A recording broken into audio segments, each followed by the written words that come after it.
Yo, yo, yo, there we go. What's up, y'all? We about to water this Black Lotus.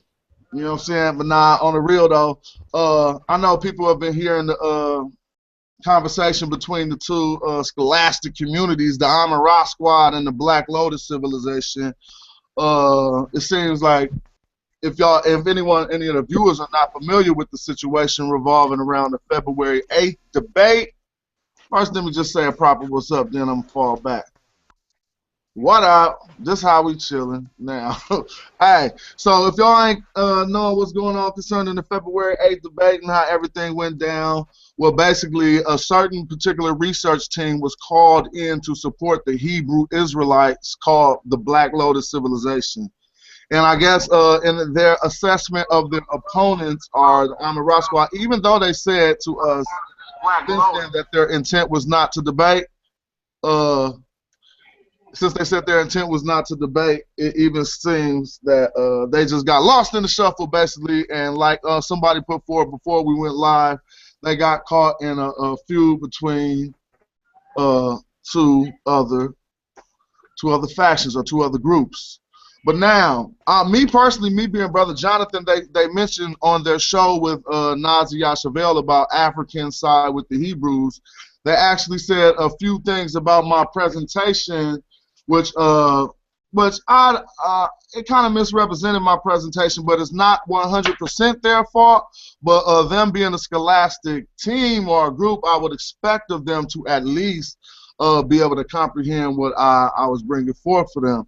And so I am not about to walk through this whole entire presentation again, but I'm going to pull up the presentation that I put up at the debate so that we can center in on some of the key points of this presentation and what I wanted us to focus in on, okay? Because some people just lost it. And so we can skip through it real quick. If anybody is not familiar with this, this was a presentation done called Semen in the Spine, where I was basically showing people the roots to some of these words that we find in Medu Neter, and it's actually a lot of the linguistic attributes of the language are based on wordplay. As we see here, the slides will proceed in the fashion that if there's any viewer who wants to pause it and see what the presentation was doing, all you got to do is pause on each slide. But for the intent of getting at where Black Lotus must have gained their misunderstanding, I'm going to zoom through them. And so it got to the point where I mentioned the term, and we need to get to the root of this term, which is, after I looked over the debate tapes, I said we need to learn a little bit about semen production. And now, in the sense of not losing all of us, I never thought I would have to reiterate that we all know that semen is produced in your testicles. Like, I didn't think that would be anything to add to a dialogue of this type of discourse, you know, of the such. But I see I lost a few people in my breakdown of this, and so we're going to get right about to the points. First of all, let me speak towards production. Because first and foremost, primarily production is not only just to make something. Production also involves bringing whatever product that is forth. Some would say in the fruition, or some would say just to produce something don't mean just to make it. Sometimes I even have to explain that to music producers. If you're sitting at the house with beats, you just a beat maker. If you ain't putting none of them beats out and ain't nobody used your work, you ain't a producer because you have not produced anything. So here is the point in the actual presentation where I mentioned the word production. Now let's see if I talk about how if we could get everyone to mute their mics, please, it'll be cool. If not, I'll just mute it for you. Hold on. All right, what we see here, excuse me, because it just snapped out. All right, now this is where I begin to mention semen production, and what we'll see is, one, I go into how first an ancient view.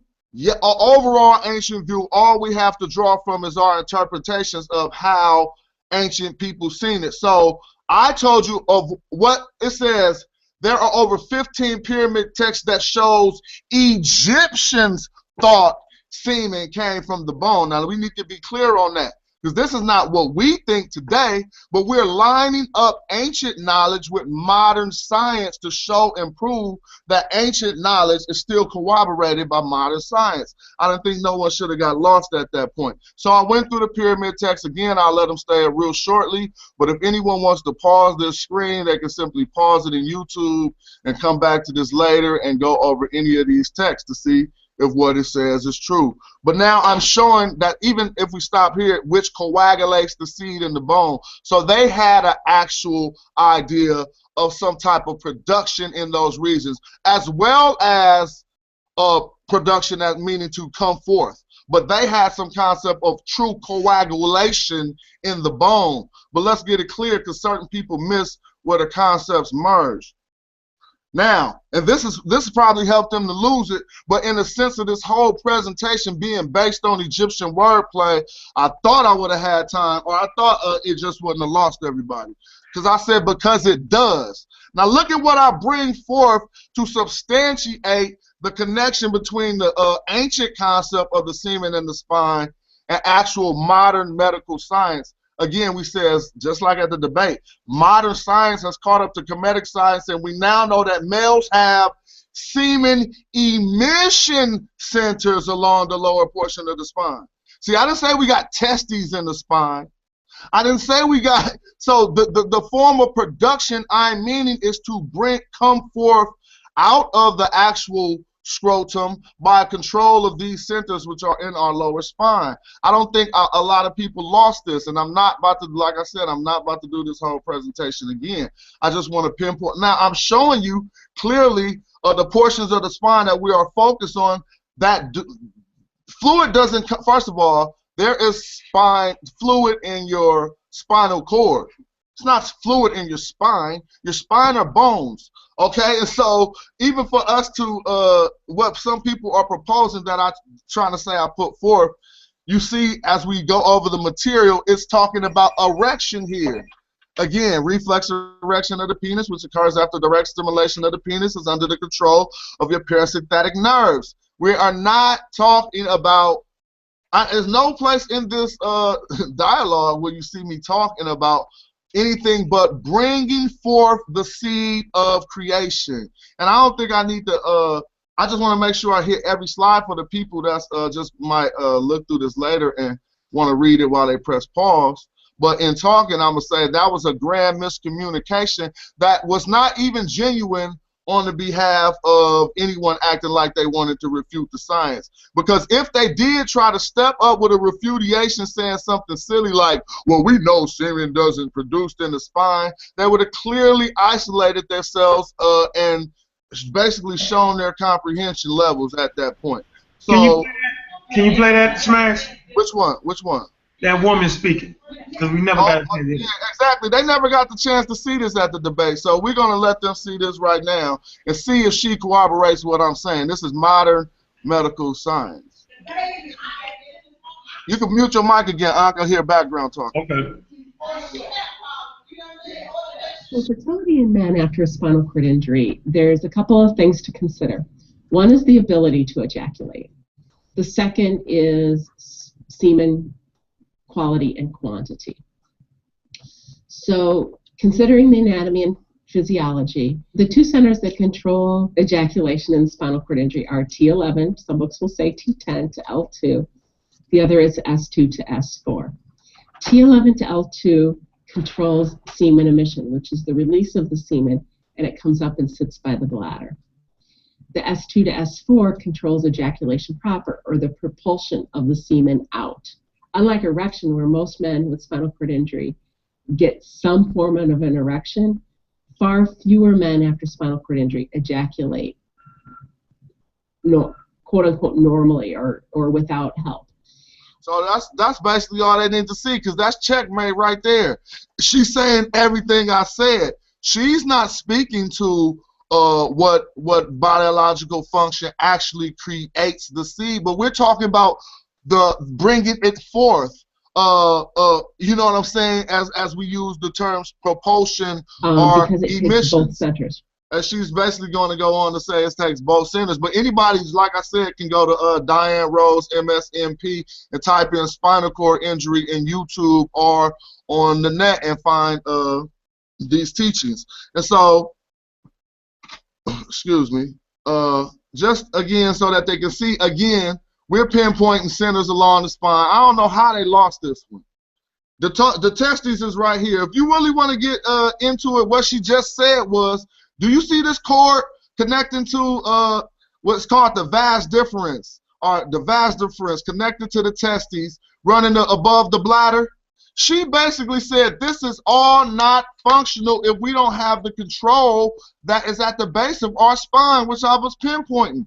So even if you had the greater knowledge that excuse me for screaming and stuff, that semen was produced in the scrotum, we all know that. But again, how does it work? What makes it work was the information that I brought forth concerning so you know what, I don't even think like I said, and then this is another thing that lost people, because this segued into a refutation of a whole nother claim from what in the beginning of my presentation, if you see where we discussed the RET, and it brought us back to the RET again, because we got into that same section of the body, which was evidently between the buttocks. So I'm just gonna pull away from this. Like I said, it wasn't my intent to show that whole presentation, but I just wanted to clear it up from my brothers from the Black Lotus Civilization that I do not think if you really honestly went through my presentation, that you can say I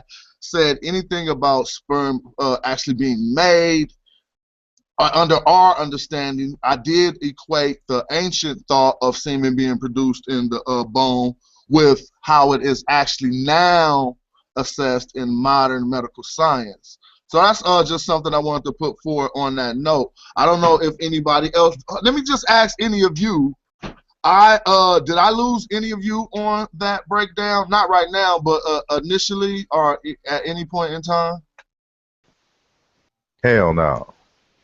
No, and I speak for myself too. No, you didn't lose. It was I even saw I even know that even under the pressure and the speed that you did it at the debate, even watching it on the live stream, you didn't even lose me. It was clear that you said it. You read some stuff and you said what you just said now, that it is the emission or the control centers, not that it is produced in the spine or anything like that. So I wasn't lost from the get-go.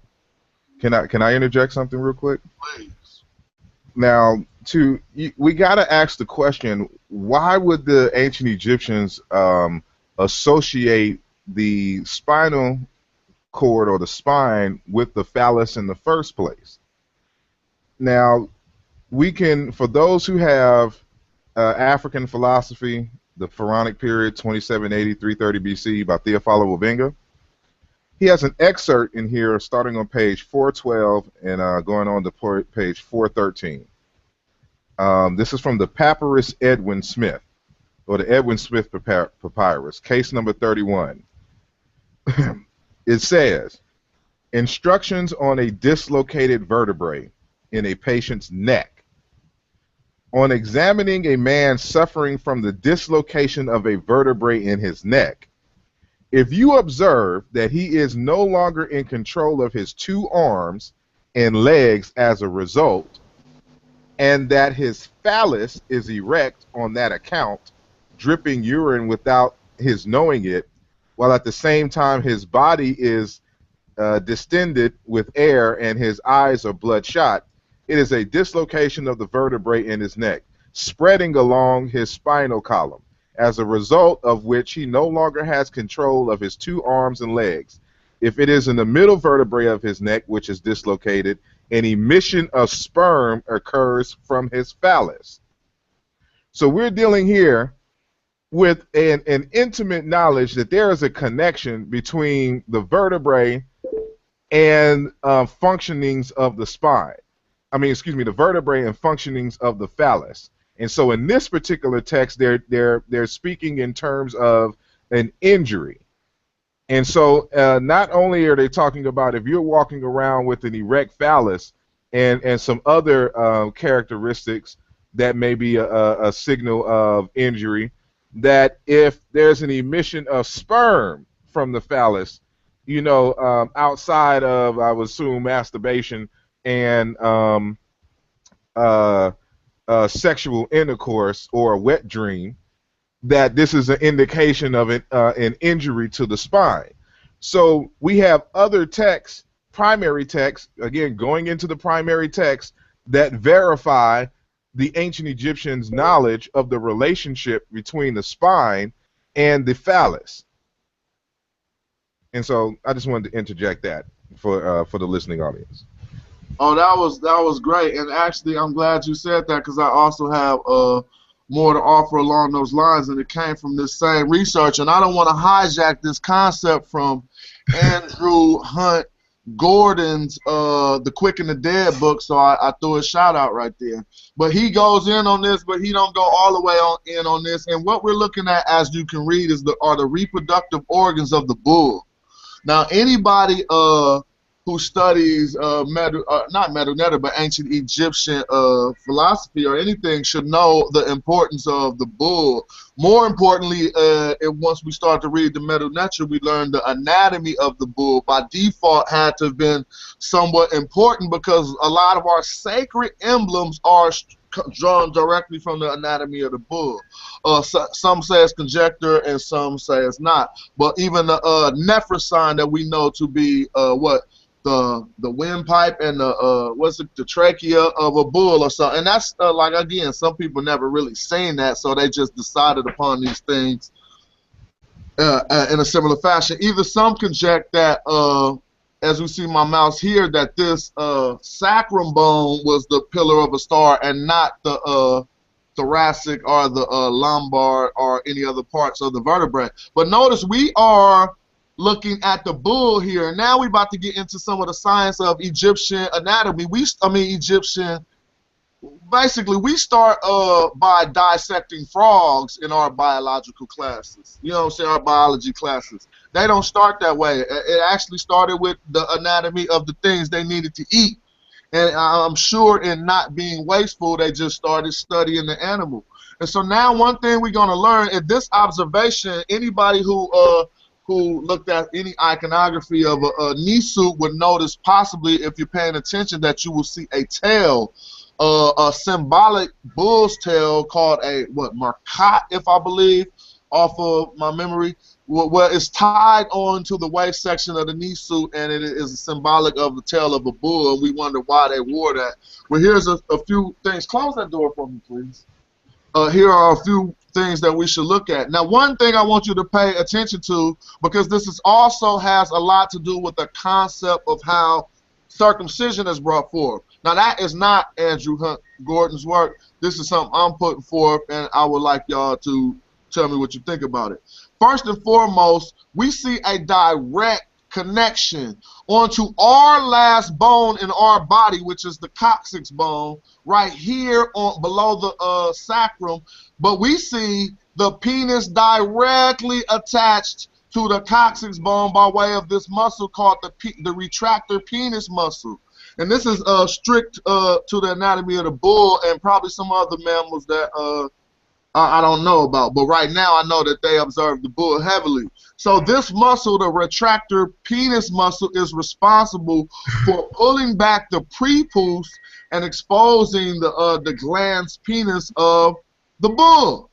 So in observing that, we can see how the usefulness of the uselessness of the prepuce could have started coming, being brought into religious ideology as a lot of all these other things. I mean, like I said, that's my conjecture, but to keep along the lines of what we were discussing, we also see that at this coccyx bone where the tailbone goes out again, we got that connection, and we also see what I wanted to show. One thing is between, now, not the seminal vessel. She was just talking about that in a and a male in, I'm sorry, in humans, but we're on the anatomy of the bull. So besides, I'm kind of losing my secondary point of why I wanted to show this in the first place. It was a point that Asar brought out about I lost my thought. What was the last point that you had just He mentioned? said the spinal end. Oh, he can speak. Oh, Oh, exactly. yeah. Just Go ahead. brought me back. Well, to get back to focusing on the spine, and again, when we start to talk about these same sections in the human anatomy, we get directly back to these procreative centers that you see what I'm saying? Like 4 of them or 2 of them were in the fused coccyx. I mean, no, in the fused sacrum, excuse me, and again, I just wanted to show how we see a direct attachment, not a metaphorical attachment to the spine of from the penis attaching to the spine of a mammal that they observes anatomy. I mean, you know, they based a lot on the anatomy of a bull. So I just thought that would be significant to bring forth without. Sorry, I rambled so much. Mm-hmm. Yeah, I just want to speak on what I observed from watching the YouTube broadcast, and I believe it was on Director Alvin's YouTube channel, where he had the Hebrew Israelites along with Black Lotus on the channel, and this the particular YouTube hangout is where they mentioned your name, and they spoke about you know, what we're talking about tonight. And from my observation is that they're basically taking the word of the Hebrew Israelites and then formulating their opinion, and then their comments are structured after that. So what I encourage them, if they're watching this now or watch the archives, is that for the future that they engage the, you know, the various people directly and not through the lens of the Hebrew Israelites, because time and time again it's been proven that the Hebrew Israelites have a distorted view of too many things, and it causes a confusion. A lot of the back and forth that we've been going through since last year till now has been by way of their input, their distorted input. So I'm just recommending from now on, as far as those brothers of the Black Lotus, to, you know, deal with people directly, analyze what's being said directly, and then enter the discussion that way. Yeah, Because definitely. you know, so Hey, that's it. let me show this picture right quick. I think the brothers analyzed this before. Y'all see the screen, right? Yeah. All right, it's an anomalous panel. Here you go. You see the tail right here. You see that tail of the bull. Yeah. Okay, let me blow it up for you. It's right there. But let me address that too, because what you said of Jahu was perfect, because their whole main premise is respect and being honorable, and we never met, and I never, they names came out of, my name came out of their mouth before the opposite happened.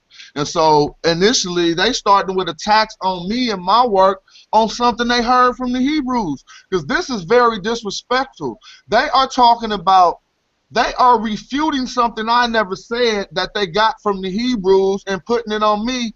And the statement is about someone else raising your kundalini. And to me, it's like you playing yourself for a fool, because if we was ever in court or anything, you would find out I never said anything of the such, and it would be a mark against you and your community scholarship, or even your research tactics, or what you're willing to go out into the public and stand against without even looking into it to see if it's true. Any human can simply show me where I even went in on how to. I didn't even say nothing about how you raise your kundalini, or none of the sort. See, what they're doing is disrespecting the hard work I've done, and let me show you why. Because in this work, and let me just show the term on the screen, concerning this term in particular, we have isolated the point in time and space where these Masonic European cultures took a deviant turn because of their mistranslations. They read this and thought it had something to do with the anus. I clearly showed you that that was a misinterpretation. So they cannot read any of my interpretations and come to their conclusions. They can only read European work and come to that conclusion. So then when they, And they ain't even doing that. They're taking the word of some brothers who saying I said something and that I didn't even say, nor did I allude to. So it's really like I can't even look at y'all. And to keep it real, Black Lotus, y'all ain't ready to read this metal netter. We do this publicly all the time. We don't hide behind nothing. If any member on this world, on this earth, contacted Brother Jonathan to deal with metal netter, they're going to get a conference within the next 30 minutes. It's just like the unless time, if my time, you know. It's not like I'm going to be like, oh, you guys got on the radio talking about Brother Reggie asked y'all to. Honestly, you dealing with the best, and right now I'm going to tell you, I can see through that. It's very transparent. The real reason why you didn't want to translate the text for Reggie is because you did not have the prowess, or at least you did not have the prowess to scrutinize that text on the spot. And that's just my word, and I'm going to leave that right there. Can I interject something? I think you bring out a salient point, which is, you know, in a larger context, and that is, I would interject this. I'm not saying that you're saying this. I would interject this, that the reason why we're having these types of conversations is because we have individuals who are not scholars trying to get into a scholastic argument, and part of the scholarship process is what we call literature review. And literature review requires you that when you have a research question, that you are to examine all of the research that has already been done on that subject. Now, you can't be naive to think that, you know, you are so brilliant that you're going to think about something that no one else has thought of before, at least in this day and age, 2015. And so what you have to do is to examine, you know, the works that are dealing with this subject, and not only dealing with this subject, you know, just on the field in general. And so this takes a long time, and so people don't want to do this step because it's so time consuming. Now, with the Black Lotus Society, I do not assume that these individuals are scholars, and it's not, you know, something that is personal, like I'm being personable to them. I'm just looking at the kinds of conversations that they have, and I know for a fact that these brothers are not scholars, because they make bold statements about stuff that they don't know about, and they project this as fact. And so, as we had on the discussion on Brother Kalam's show, on the after show of his show, the non-live feed, you know, I had to ask the brothers, you know, and I never got an answer. Every time I answered the question, all of a sudden something was wrong with the connection, you know, or something to this nature. But they tried every bit to avoid my questions. And you know, my question, well, they made a statement, just like Brother said, that nobody in America, you know, can read the Meta Nature. And then two, that nobody is dealing with the African languages or the African people, and that black Egyptologists are suppressing the viewpoints from the elders, you know, on the continent. And so I challenged the brothers who were on the line on that question. And as I said, every single time that I asked the question, they never answered the question. They never attempted to answer the question. They either were silent, or it ended up something being wrong with the connection, and they had to come back in and all this. And I reiterated these questions over and over again, because, you know, to be that arrogant, and also, you know, they try to not name names. This is something that, you know, is standard in scholarship. When you're making an argument against somebody, you always pinpoint the source of the argument. And so when he was saying, like, you know, black Egyptologists are suppressing the voices of the elders, you know, after much inquiry, we finally got out, you know, a name, and he was leaning towards Dr. Ben. And I'm like, you guys are really ignorant of Dr. Ben. If you know anything about Dr. Ben, and if any of y'all have met him and have talked to him, you know, he always talks about what he can and he cannot say, you know, in public discourse, and that he even answers to elders on the continent. And so he has to get permission, you know, from elders to talk about certain things in the public. And there's certain public discourses that we have with Dr. Ben in private that he does not have with those, you know, in a public setting. And so this is an African way. And so, you know, like right now, you know, I'm trying to get this brother from the continent on my show, and you know, I have to respect his process because he has to do a divination first. And so he won't have the public discourse unless it's approved by his ancestors via divination, and he gets permission from the elders to talk about what I want him to talk about. You know, and so I wanted to say, you know, all that to say is that there are people here who have relationships with people on the continent and who are actually a part of traditions in the continent and who always draw on the continental cultures and languages to add, to reinforce what we are reading directly in the ancient Egyptian texts. Not only that, we're also dealing with people who are ancestors, direct ancestors from the ancient Egyptians. And so this, you know, it behooves me that someone would be so arrogant and bold and to not even ask the questions, not do any research, and not deal with people directly to make these bold claims to the public that they obviously have no idea what they're talking about. And so, you know, I just wanted to say that in solidarity with the observations made by Brother Smashwell. Mm-hmm. Let me add something. Can I add something, brother? Go ahead. Let me coming off to you, brother. I felt like it could have been a real fresh breath of air when I heard that the Black Lotus Civilization had the ability to read the glyphs, and I felt like it was important that they would actually check the work of the brothers on the translating team. But the way they went about it, right, was kind of fake. I'm just going to keep it real. And the reason I'm saying it was fake is because you took the words of our opponents, okay? You took the words over people who don't care about Africa, who don't respect Africa, okay? And I'm kind of feeling a certain way because if we're both sides legitimately fighting for Africa, how do you not give us a chance to have a conversation that could further the scholarship about Africa?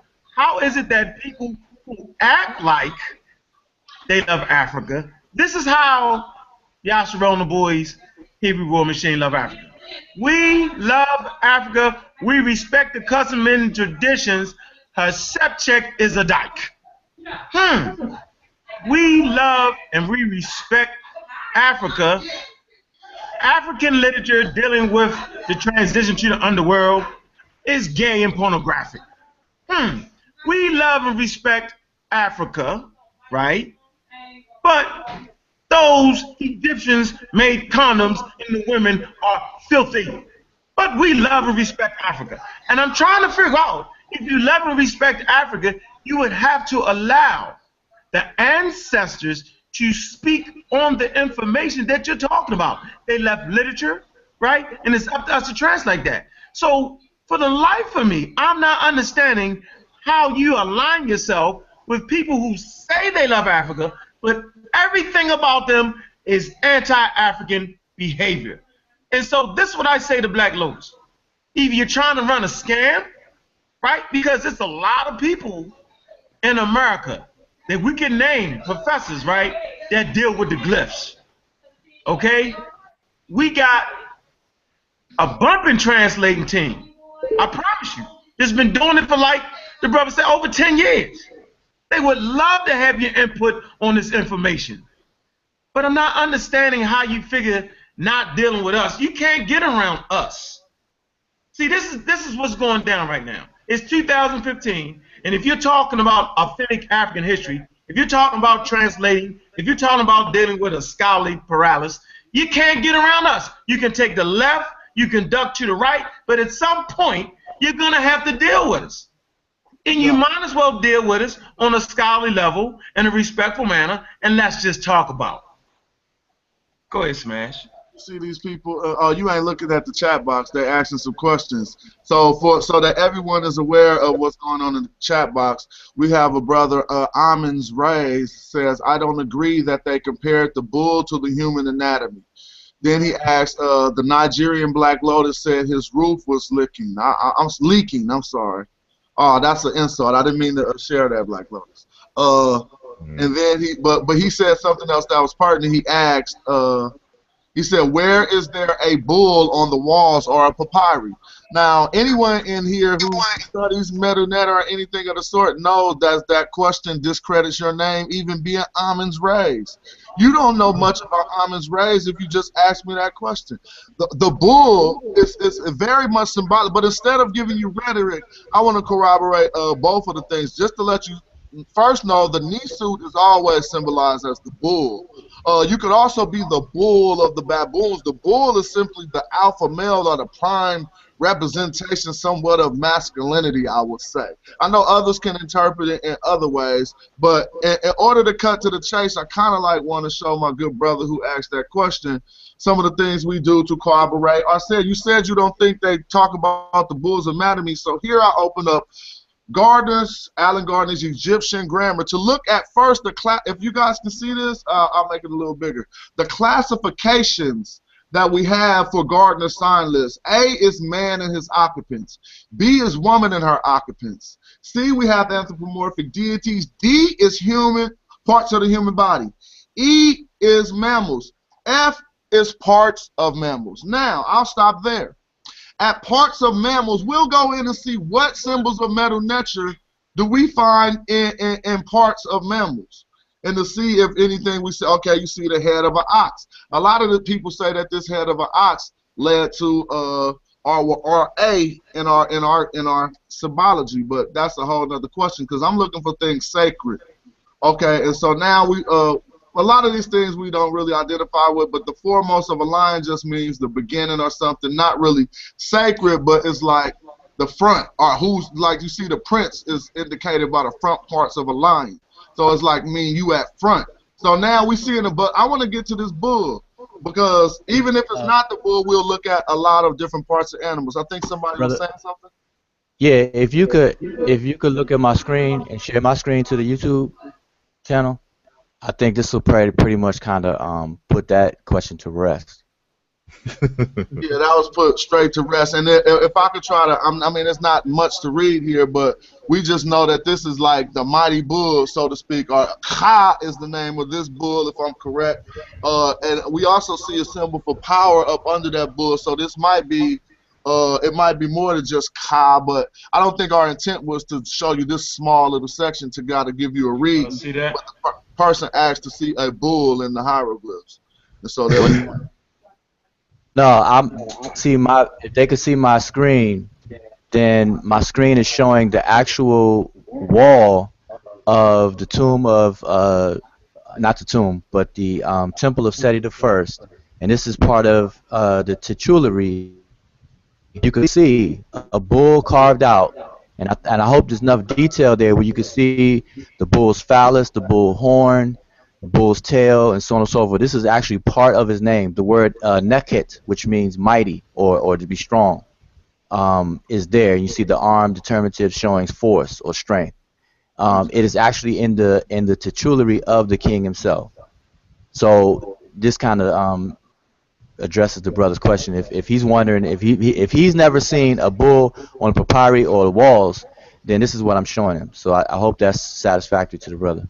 I hope that is too, and that's thank you, brother. Now, just to get back to corroborate what you're showing, let's go right to this one. We're going to start at 10. Remember we pointed out that head in the beginning?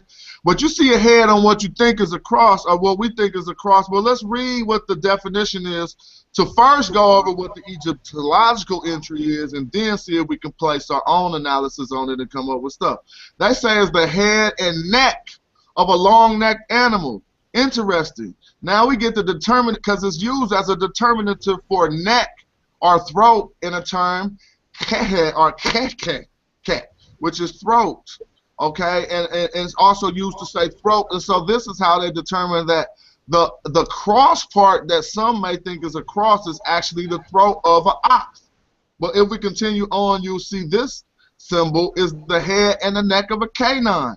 Now we're talking about these things being having some type of symbology, right? Well, this is the word useret. Well, a lot of us know this means power. Oh, it shows right here, user. Okay, it means power. It's the same as the beginning of the name of Ushermat, Rasen, Tepin, Ra, Ra, Mesu, Mariamin. User, or not Asar, but User. I mean, very similarly close, but when we start to observe them, we learn that Asar is spelled with different glyphs and not to mean this type of power. But now you see the horns of an ox. What do they represent? Not just the brown. You're going to see they represent the beginning. They also should represent a way of some sort, but this is just the beginning of the way. So is the wet. They're representing the beginning, but I want them to represent things more sacred and more holy to us, so let's continue on. I'm actually trying to get to what I think should be in this section is Nefer. Here's one, and this is one that not a lot of people know. This is the tongue of an ox. But when people talk about a Moor, and they see Tamer, the M and the R from M-E-R, this is an abbreviation for M-E-R, which means the commander, the chief, the overseer. But it's really the tongue, like they say, they're questioning whether it's the tongue of an ox. So let's keep it clear that it's a question mark behind that. But still, these are all, and like I said, M-E-R, which is the overseer. So some people can't see how, but if I could just simply get to this last one. Here's one that they missed, which is the hindquarters of a leopard. And they see this and they say asshole, excuse my language. They say that is that part of the rectum, but yet it's not even corroborated by anything we see. This foreleg of an ox is also a symbol for something powerful, Kapresh. But anyway, since I did not find a Nefer symbol yet, I'm just going to look. Mess is 3 foxtails, but this is your divine symbol for birth or your symbol for birth. Here it is. Now, ain't this Nefer that everybody be talking about? Nefertiti, what have you? Things are good. It is the heart and windpipe. And what section is it in?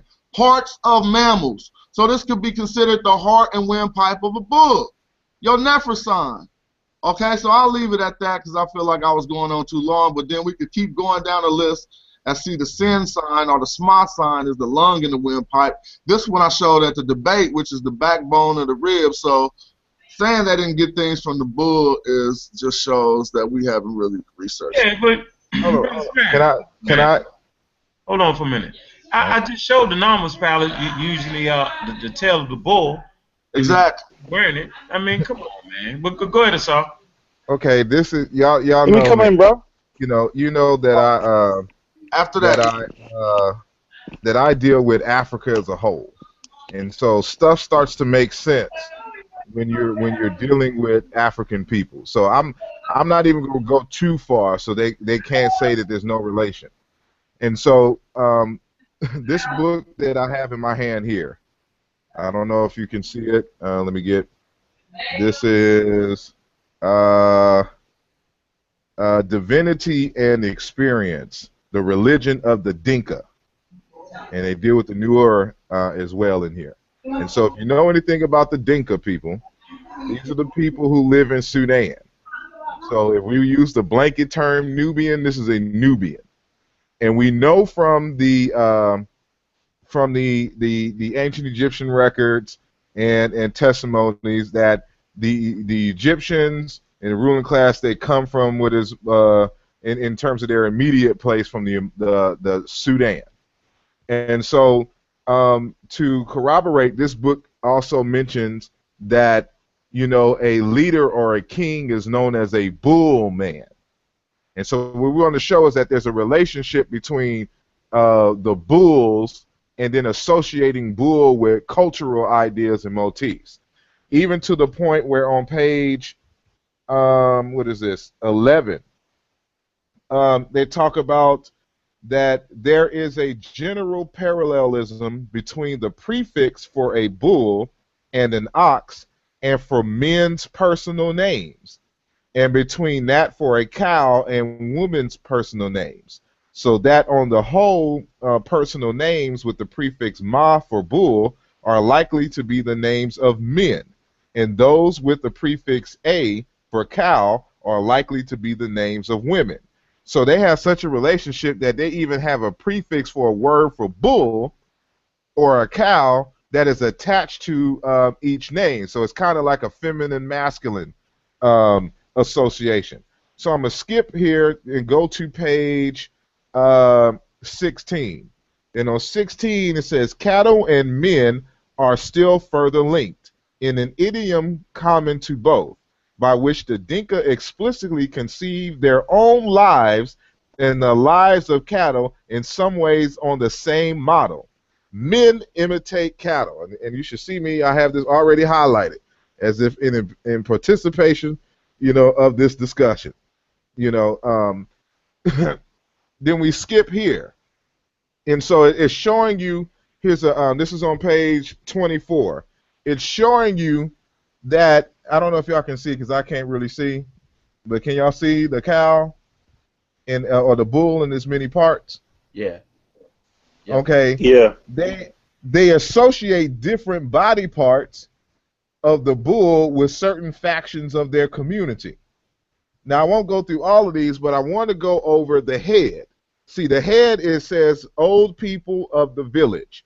And if you know anything about traditional societies, you know that the elders are the one with the leadership names. So when you're saying, as I said in another conversation, that the word for Nesut Bichi is just a word for old, word for head of the beginning, I'll go into the linguistics of that. But here you see this culturally. And so this is where you get this concept, because remember that the Semites borrowed the ancient Egyptian writing script.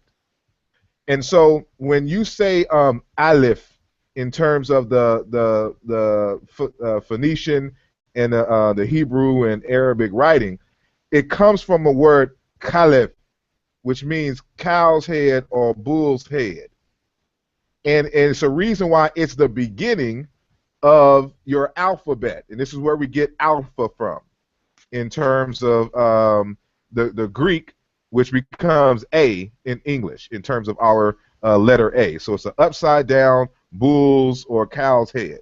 And so you see here that within this tradition, the bull's head, the beginning and everything, represents the leadership, which is the elders, which is why the king is called a bull man.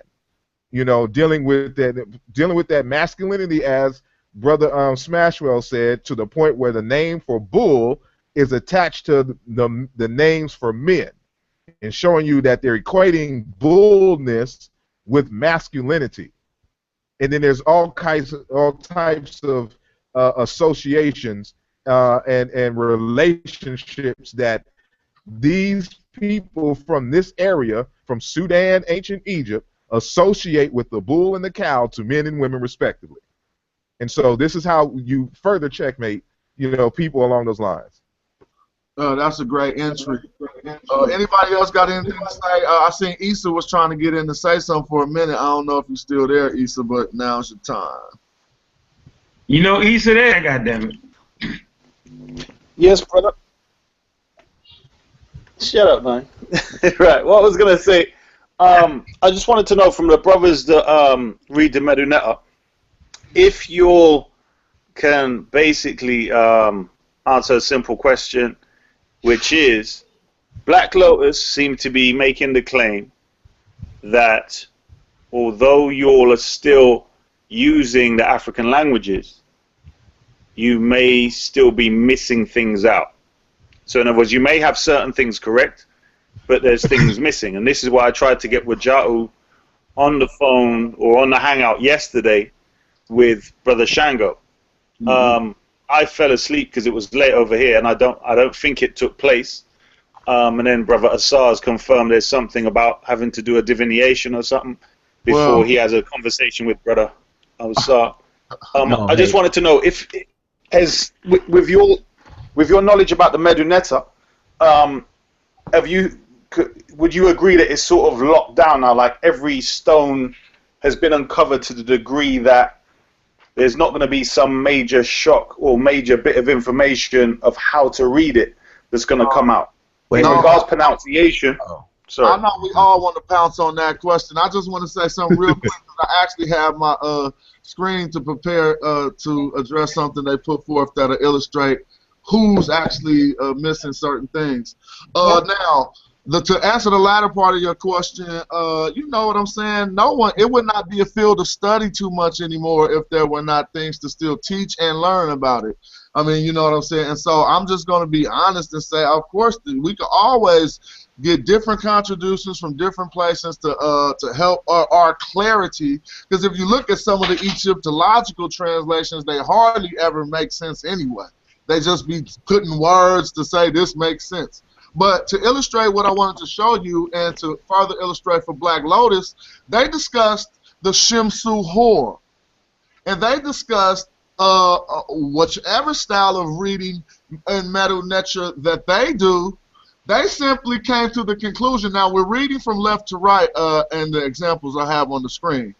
Now, mind you, I don't know that this is the exact same glyph they were looking at, but it is the same word, and it is one of the renderings of the word Shemsu. Or we see the SH, the M, and the Su. So this will be before Shemsu Hor. Now, you see it clearly says follow on both Egyptological dictionary definitions, but let's just look at the Medu Neter.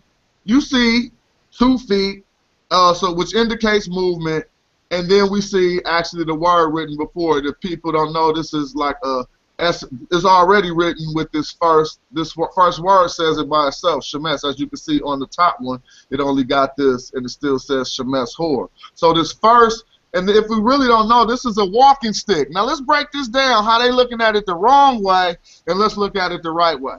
This is really on the under a walking stick with a box or a container with a knife in it. That's the description of it.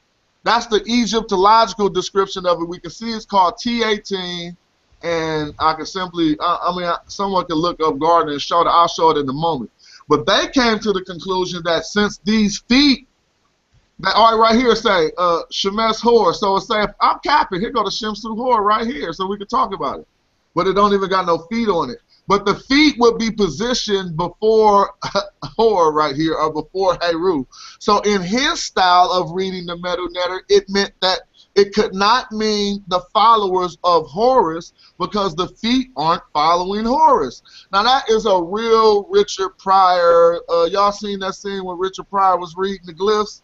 It's almost exactly how Richard Pryor was reading the glyphs in his scene. He just read them that way, but that's definitely not the proper methodology for saying what the root of the term is. And now let me just show this term in other instances without even the feet being there, and it's still about to mean follow. Are the feet here? So I know this is still the same term because I see the walking kit with the box and the knife, which means to follow. Plus, it still reads Shemes. But still, so if judging by their methodology, how then, I guess he's standing still in this instance since the feet aren't before or aren't even present.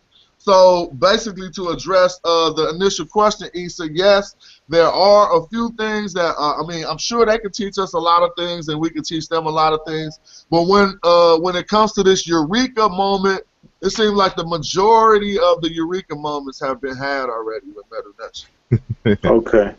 Hey, I want to touch on that because I have a problem with the statements that the brother makes in that regard, because when they make statements like that, what they're doing simultaneously is that they're setting themselves up to say that they have it right and we have it wrong, but yet they're not specific. And that's one thing we have to stop doing is doing these blanket statements and things of that nature. So when they say that, okay, although we're using African languages, we still may not know what X and Y is, then they have to be specific. They have to say, okay, in what instance are we doing that? Because to blanket it like that is, one, disingenuous, and then two, it doesn't provide a solution for us to keep moving forward and progress. So it's like they're lumping us into a pre-cookie cutter argument. And this is our problem. We have these arguments against a group of people. Like if you're used to debating Hebrew Israelites, then all your arguments are going to be characterized for them, and not. So when we come on the scene, Well, how'd you? They really don't know how to argue or have a Who dialogue with us. So they who have to job? be, yeah. Look, I don't want to cut you off. I know I did because I'm great leave. I want to end with this. I already know they're gonna say they got a divination. They claim they can't come on our show or deal with us, right? I just want to let them know in America we deal with your scholarship debate to deal with us. Okay, so we got a different little tradition over here. I already know it's coming, man, and that's when I start bringing in. It's called the spookism. All right, that's what I'm saying. A black African power. Peace, All right, brother. hold that, brother. Hey, just real quick, I just want to finish up what I was saying. I was just saying that because when I briefly talked to the brothers, and we're saying Black Lotus Civilization, but really it's only two brothers, the brother Shango and the brother Amun. So when I talked to those two brothers briefly as I did, it's clear that there's a communication problem because once we talk, then they don't say the same stuff. Like they can't say that we don't know what we're talking about because we can demonstrate right there on the spot. So these blanket statements really have to end. And I think that's where your question comes from, the statements that they made. That it really doesn't apply to us. It doesn't apply because we have demonstrated and shown that we use African languages, not only the languages, but the cultural motifs, the nuances, comparing cultures, comparing traditions, and dealing with living traditions that's still going on today. I mean, we beating it down all the time. This is something that goes on all the time. They might not be used to somebody doing it. But now in reverse, I can be specific, just like Brother Jonathan. Brother Jonathan brought up something specific that the brothers were saying with the Shimsu Hor, and now we can have a discussion on that specific. And their methodology and their interpretation based on that YouTube hangout was simply wrong. Just like Jonathan pointed out, it's simply wrong. So that's the level they need to deal with us on as well. I want to interject that, that the comment that, we don't, because they made the comment that we don't deal with the languages at all, and I'm like, and that there's no black, remember he made the blanket statement that there's no black Egyptologists, that are engaging this question, from an indigenous standpoint and through indigenous languages. And I'm like, that's stupid as hell, because one, we have, of course, the great Dr. Theophilo Wabenga, who's that's his whole claim to fame is comparing and reinforcing the meanings behind the hieroglyphs, using African languages. Then you have this brother here, Dr. Kip Kuich Sambu, who I always highlight, and I want to bring up his linguistic book, where he's showing that he's doing, a large comparison of words and collagen to reinforce their oral tradition that they come from, ancient Egypt, along with some other cultural things that are discussed, and early writers, historians who recorded that they said that they come from Egypt before Christianity and Islam was introduced to the collagen people. Then you got people like Uba Bakri Musalam, who has another book which I don't have on me right now, which is the Egyptian origins of the Pular. But some of that argument is placed in this book here, which is the Sahara or the Valley of the Nile. Nothing but and he also has in this book the recording of an oral tradition of some people in Senegal who say they come from Egypt, and they're naming pharaohs and things of this nature and talking about why they left. It's at the back of this book, and so this is before any Christianity, Islam, is introduced to these people, that this stuff was recorded. And so you have, people like him. And then, of course, you have people like Modupe Oduyoye, who has been writing on the comparison between Yoruba, Semitic, and ancient Egyptian, who reads hieroglyphs and is a linguist and who deals with this from a linguistic perspective, comparing and linking the Yoruba people with the ancient Egyptians in a very systematic and serious way. Here's another one of his books. Another brother here, Brother Diambari Mbak. This is the Egyptian Philosophy of Christ. It's in French. Another brother doing that kind of work. All kinds of folks in this book. Dr. Kalamba and Sapa, and I have a work in here, Dr. Muba Benge Bilolo, and that's who I saying show here. So not only are we engaged in the study of the languages and words and everything, we're creating whole dictionaries, with African terms, other African terms, and its cognates in ancient Egyptian, and adding to and clarifying certain glyphs that you see. Matter of fact, I have this book here by Dr. Muba Bingay Bilolo, and this book is written entirely in his native language, in Chiluba Bantu. And so when you read the text, you see these comparisons with the glyphs in his language, verifying that the glyphs have been deciphered, for him to be arguing that it hasn't been deciphered. And so him, of course, consulting his languages, so he has the Chicam, what he calls Chicam, which is Egyptian, the hieroglyphs, and then you have the Coptic that he has there, so he's comparing Coptic and Chiluba. And so he's verifying these terms on all fronts, with the actual hieroglyphs themselves. And if you know anything about Bilolo, he's the one who actually, verifies, for example, that the glyphs are, pronounced the way they're supposed to be pronounced, or they're not. And he challenges certain ones. So, on words for like hammer and things of this nature, he's dealing with in this article here in honor of Professor Alfonso Nginju Musheta, or Machete, or whatnot. And so this work is being done,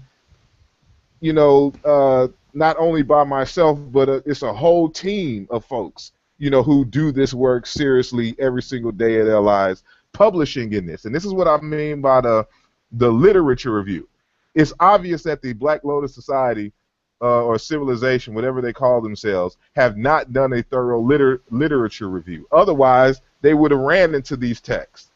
But because they haven't done any literature review, they're ignorant, and they're projecting their ignorance, on everybody else.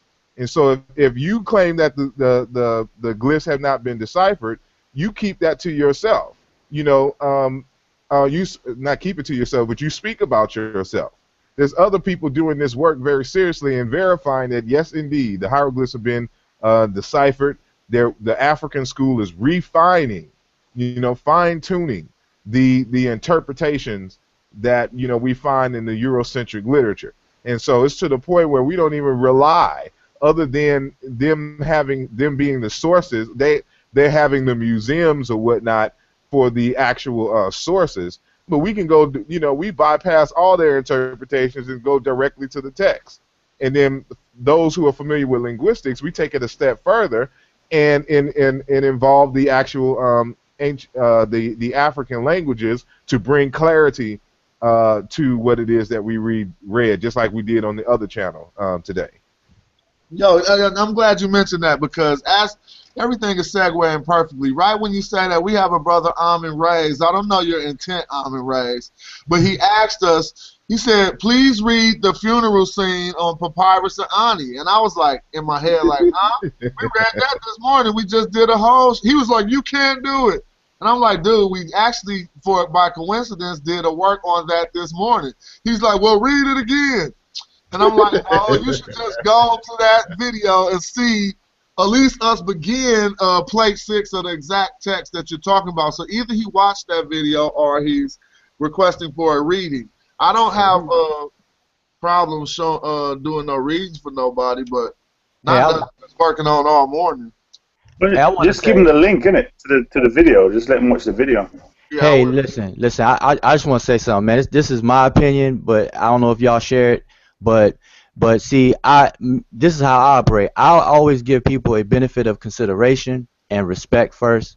And when I looked at the YouTube channel and I saw the questions being asked, because the brother said, is it a cow or a bull at first, and I saw his comment, I always give people a benefit of consideration and think that they're being professional and mature.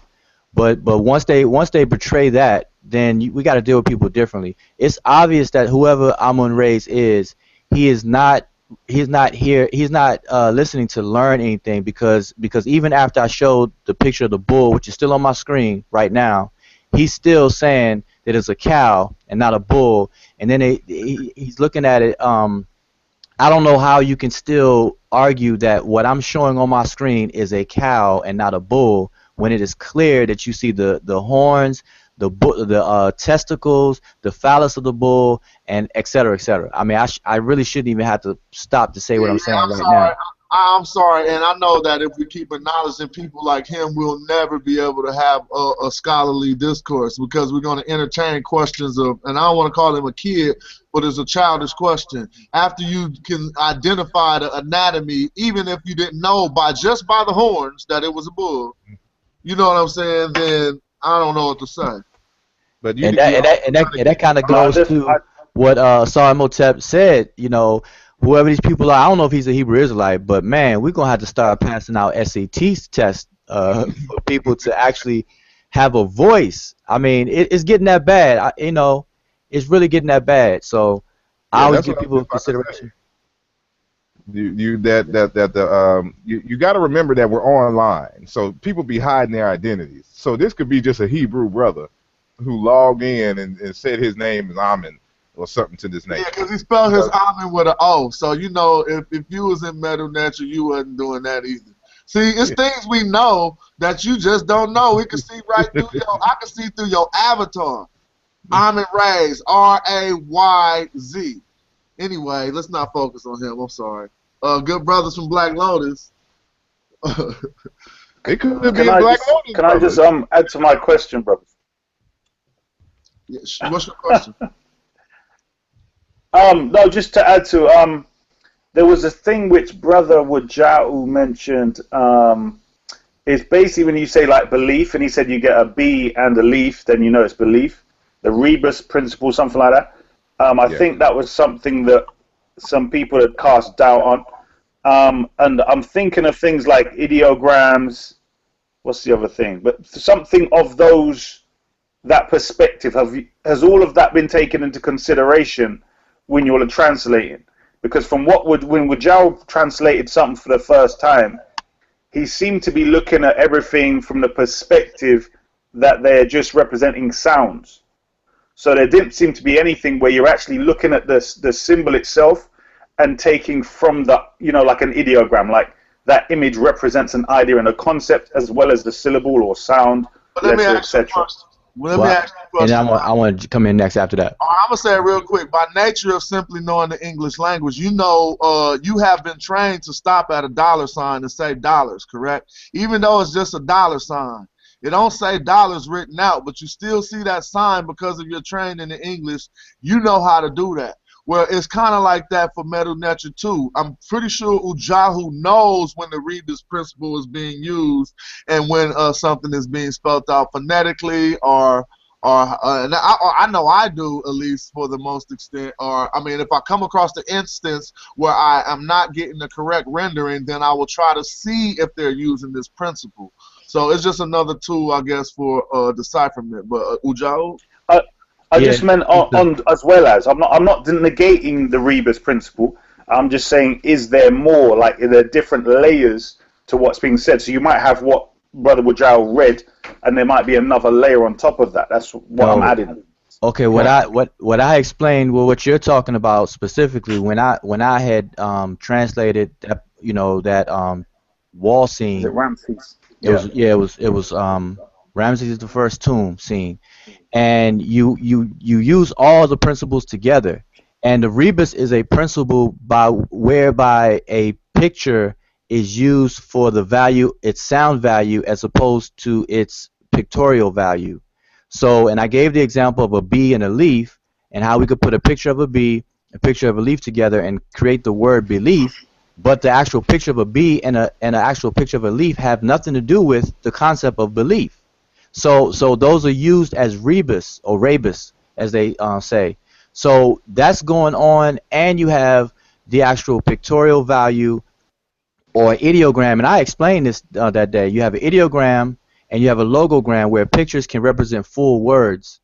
And then you have pictures that could represent intangible concepts, things that are not objectified. Like you don't have a picture of love. Like you don't have an object that we call love.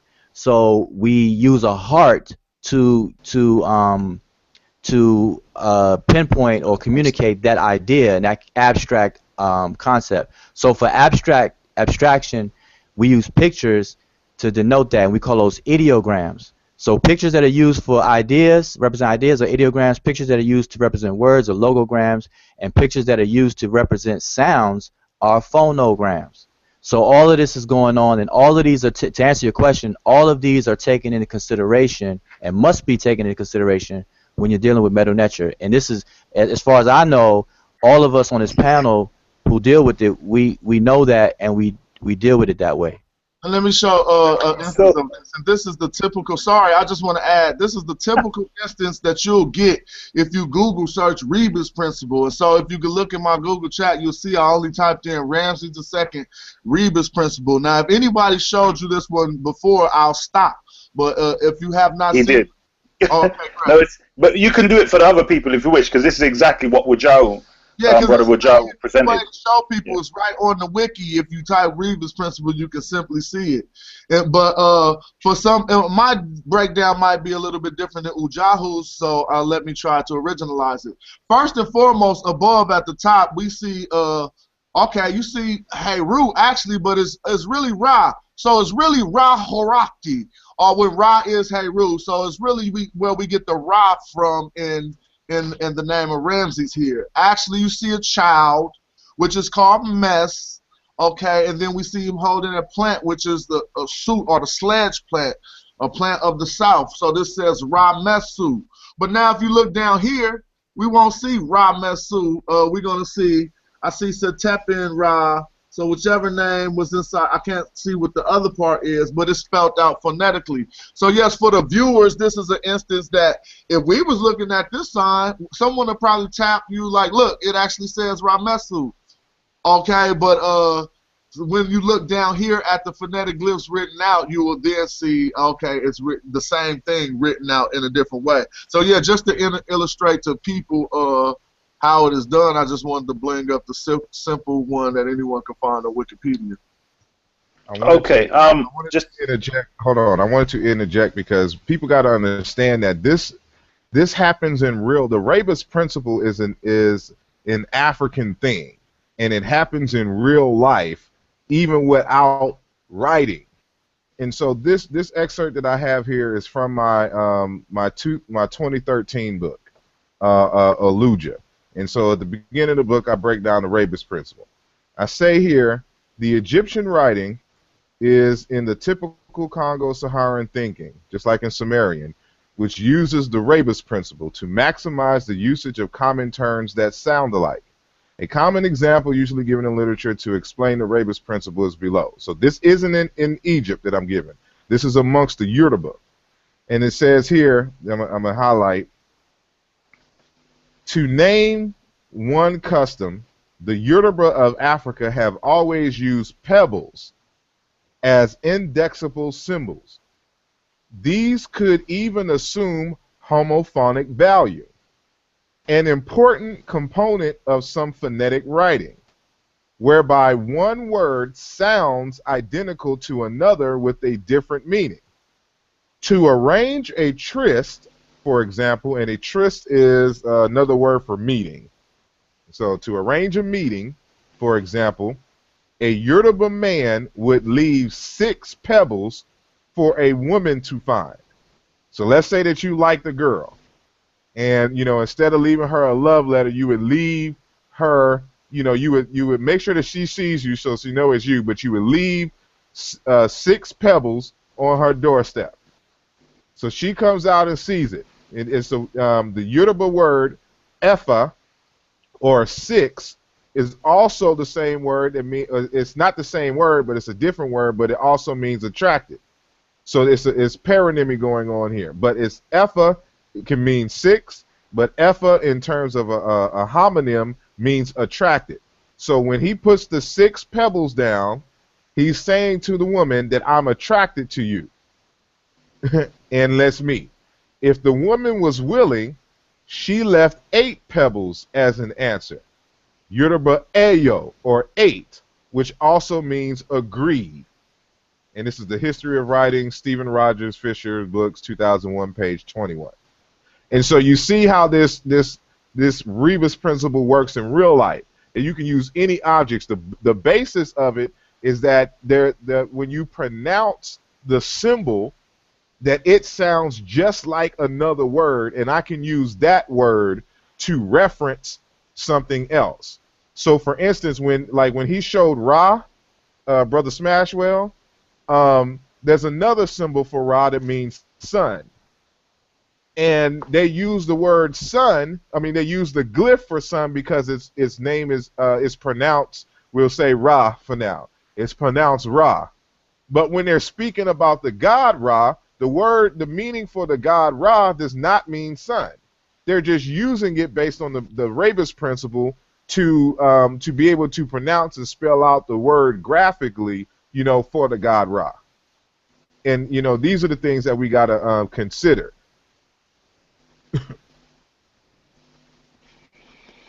Yeah, so Issa, I hope that answers, and I'm sharing my screen. This is 2 pages from my book that's coming out in 2 weeks' time, where I actually show the same symbol that Jonathan Smash has showed, and I actually show the Rebus principle, and I give the example that I always talk about, which is the bee and the leaf, but I use also the picture of the eye. I already covered, so I'm not going to read it, but I show, I don't know if you see my cursor, but you see on the left-hand page, 54, this would be equivalent to the phrase "I believe," but the I, the bee, and the leaf has nothing to do with that concept at all. But because I'm pronouncing this symbol as I, I'm pronouncing the next symbol as B, and this is a leaf, and the way I say it, now it becomes a coherent word in the language that means something totally different. And that's basically the fundamentals of a Rebus principle. Even our numbers, like I don't have it here on this page, but elsewhere where I talk about it, our numbers are Rebus, or different things that we use to identify different words. So we do it today with ideograms, the combination of ideograms and logograms, like with different street signs, different signs for bathroom, like the men and women's bathroom signs and things like that. We do it all the time. It's around us all the time. So this is not anything new or something that should be neglected. So we definitely utilize this. It's the only way that we can understand the language. And this is what I was saying. Oh, go ahead. I'm sorry. I was just going to say, when it comes to English, like when you've got I believe or I believe there, right? In English, that might be the case. But let's say the one that would Al-Sar just presented, the number 6 in that culture might have something to do with attraction. And the number 8 might have something to do with greed or whatever. Do you get what I'm saying? So I'm saying in those ancient languages, there might be a direct connection between them two, which when you say I believe in English, might actually have nothing to do with it when you come to English. I'm just putting it out there because I know 6 and sex are connected. All right, let me clarify something, because what you're talking about, see, we're talking about a graphic representation in a script of something that is spoken and then semantically assign a meaning. So there's kind of two things going on here, and you may be confusing the two, because when you're dealing with a written script, the Rebus deals with a script, something that you can see, an object. And if this object, the pronunciation of that object happens to match the pronunciation of a concept in the spoken language, then you can actually start using that object for every instance that sound occurs in the spoken language.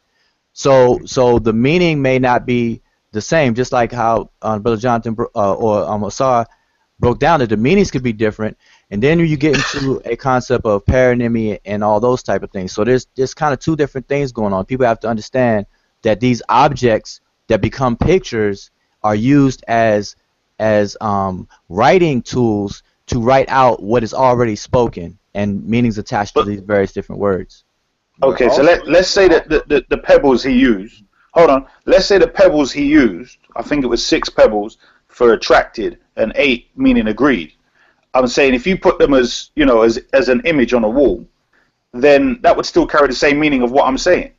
because it's got the same sound, but then you can also relate the number 6 to being attracted. Because I know, like I said, the word 6 and sex are directly related. But go ahead.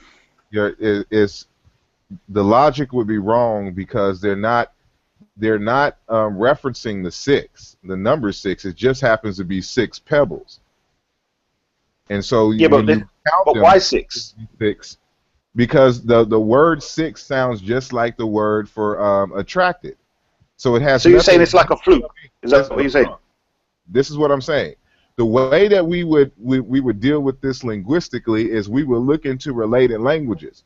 If in these related languages that we have the same word for 6 and the same word for attracted, this would let us know that there's no relationship between them, or if it's pronounced different. Because what happens is you have this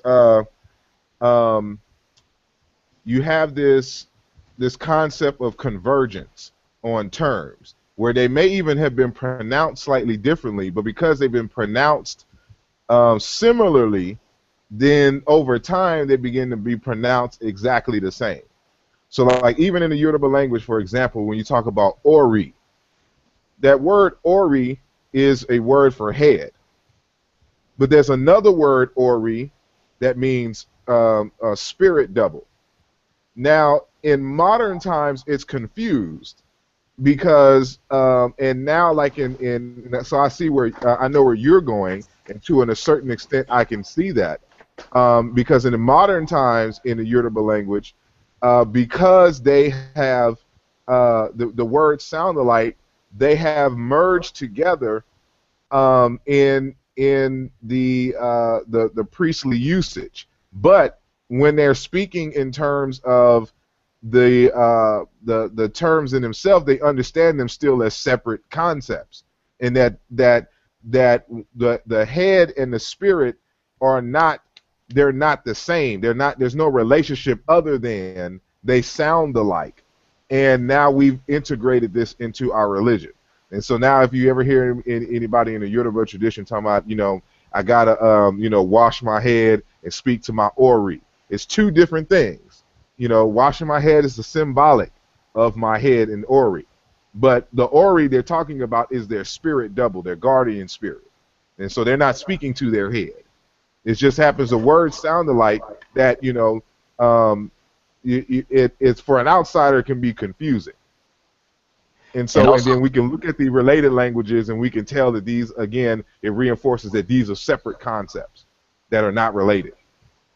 And I don't want to drag it out too far, but I think I just need to read this portion because I assume that we kind of covered this already. But Issa, if you're still there listening, I'm gonna in this second example, if you can see my highlight, what I'm highlighting right there. Yeah, we can see it. It says. It went away though. It went away. Oh, okay, right there. I'm starting from there because I already went over the B and the leaf and the I believe.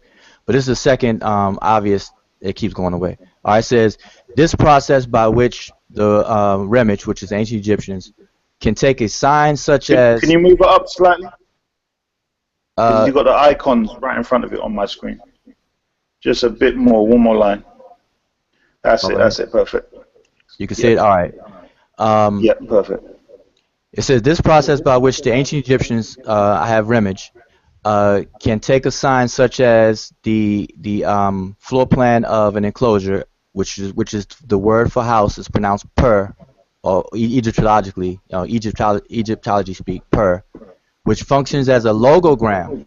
Now, logogram is a sign that represents a full word.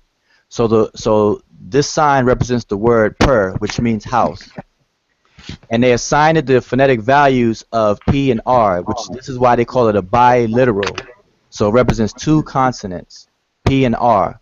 And they use it in words that contain these consonants, such as the word per, which means to go forth, to emerge, to ascend. This is the same word that's in the word peret emheru, to come forth or to go forth by day.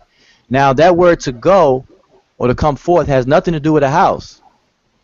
And for example, the sign for the open mouth, which is right here, let me highlight that. I don't know why I'm okay. This right here, that open mouth sign, is Egyptologically pronounced and it means a mouth, and that's what it is. It's an actual mouth. This sign is assigned the sound R. So wherever phonetically, I don't know if you can see my cursor now. Can you see that? Yep. Yep. Okay. So this is phonetically assigned the sound R. So wherever the R is needed in words to represent it in the script, they use this same symbol. So this symbol, this particular word here is rem, which means to weep or to cry. So it has nothing to do with the mouth. This word has nothing to do with a mouth, but yet you see a mouth used to spell the word. And an owl definitely had nothing to do with crying.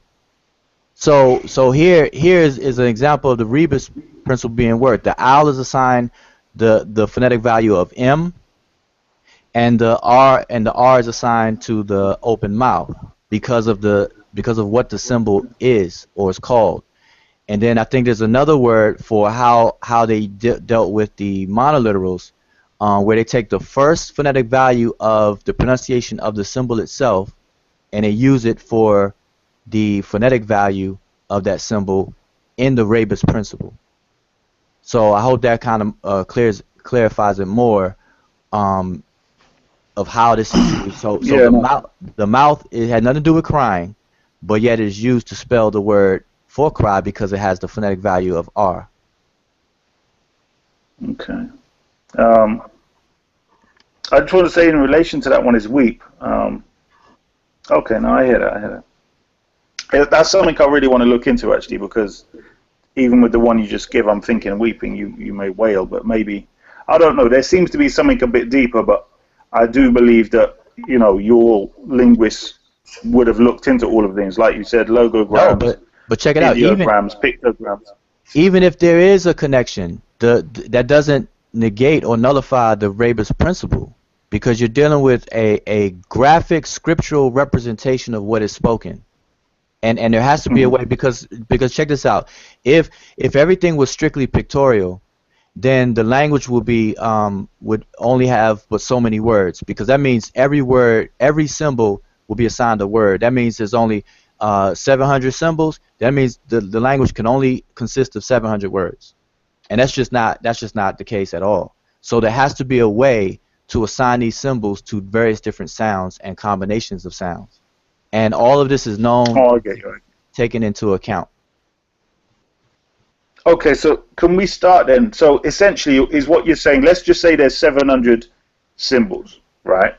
Are we saying first and foremost that the symbols already have their names, let's say what they represent, like you said, a bee and a leaf, and then they then use those, either I think they each can represent a letter and a word, if I'm correct, and then they use it, as you say, with the Rebus principle. Is that correct? Well, in general, instead of saying another word. Do you get what I'm saying? Well, okay, I'm gonna be brief because I don't want to hog the whole hangout with this, but in general, the way the process works, the way that the script evolves, is you start off with pictures. So you start off with real tangible objects, and then pictures are made of those tangible objects. And it starts off this way because this is the most simplified way to communicate. What you see is what you get. We call it WYSIWYG. What you see is what you get. So if I draw a picture of an elephant, then that's what I'm trying to communicate to you is an elephant. There's no miscommunication with that. So pictograms is always first in any given technology when it comes to writing. It moves from pictograms to then you want to start representing ideas and abstractions that don't have a tangible object counterpart. Like I said, for love, the concept of love, and these different other concepts, like the concept of two, and things like that, numbers and things. So now you have to be able to represent that. So now you have to choose objects that's going to represent these concepts, and these are called ideograms because ideogram is from the word idea. So it's an idea, a way of writing an idea. So that comes next. Then you set up these symbols to represent full words in your language, and those are called logograms, where one symbol can represent a word, a pronunciation of a word, okay? And then it moves from there to using the Rebus principle to become a phonogram where the picture is no longer the point. I mean, the object is no longer the point. Now it's dealing with the sound. So although I can show you a picture of an elephant, I don't mean elephant anymore. Now I just mean the sound abu, or the three consonants abu. Or I can show you a picture of a heart, and now I mean the word ib. But I don't mean heart no more. I'm not talking about the object, the blood pumping heart no more. Now I'm talking about the word ib. And now I'm talking about the mind. You know, so that was a biliteral example, but like the mouth, if I point to the mouth, I'm not talking about the mouth anymore. Now I'm talking about the sound ra, or the R sound. Let me say something. Not to cut you off. That's Are you perfect. clear on that, Issa, of what he was breaking on? That's perfect, because this is what I was looking at like years ago, the ideogram, pictogram, like how things evolved, like how language or writing evolved. And so this is where, when the brother explained it before, is more limited, but especially what the last bit he just said, the different levels, that's what I'm sort of used to in my studies back in the day. So that sort of like more completed it. Yeah. All right, here's the thing. I want to get to this because it seems, I mean, I'm not just trying to entertain I'm and Rays, but it seems like there's something we entertain and we love the knowledge and the scholastics of Medu Neter. But some people treat you like a magician and they don't want to see none of the stuff that's happening. They just want to see you read it. Honestly, I don't know what's the matter. Like the brother Amin Rays keep on trying to send me a link. Like, why don't y'all read this? Why don't y'all read that? I don't think he thinks it's a feat for us because we do this publicly all the time. I think that's just a bigger thrill than to hear us discuss reading the Medu Neter, to actually read it for people.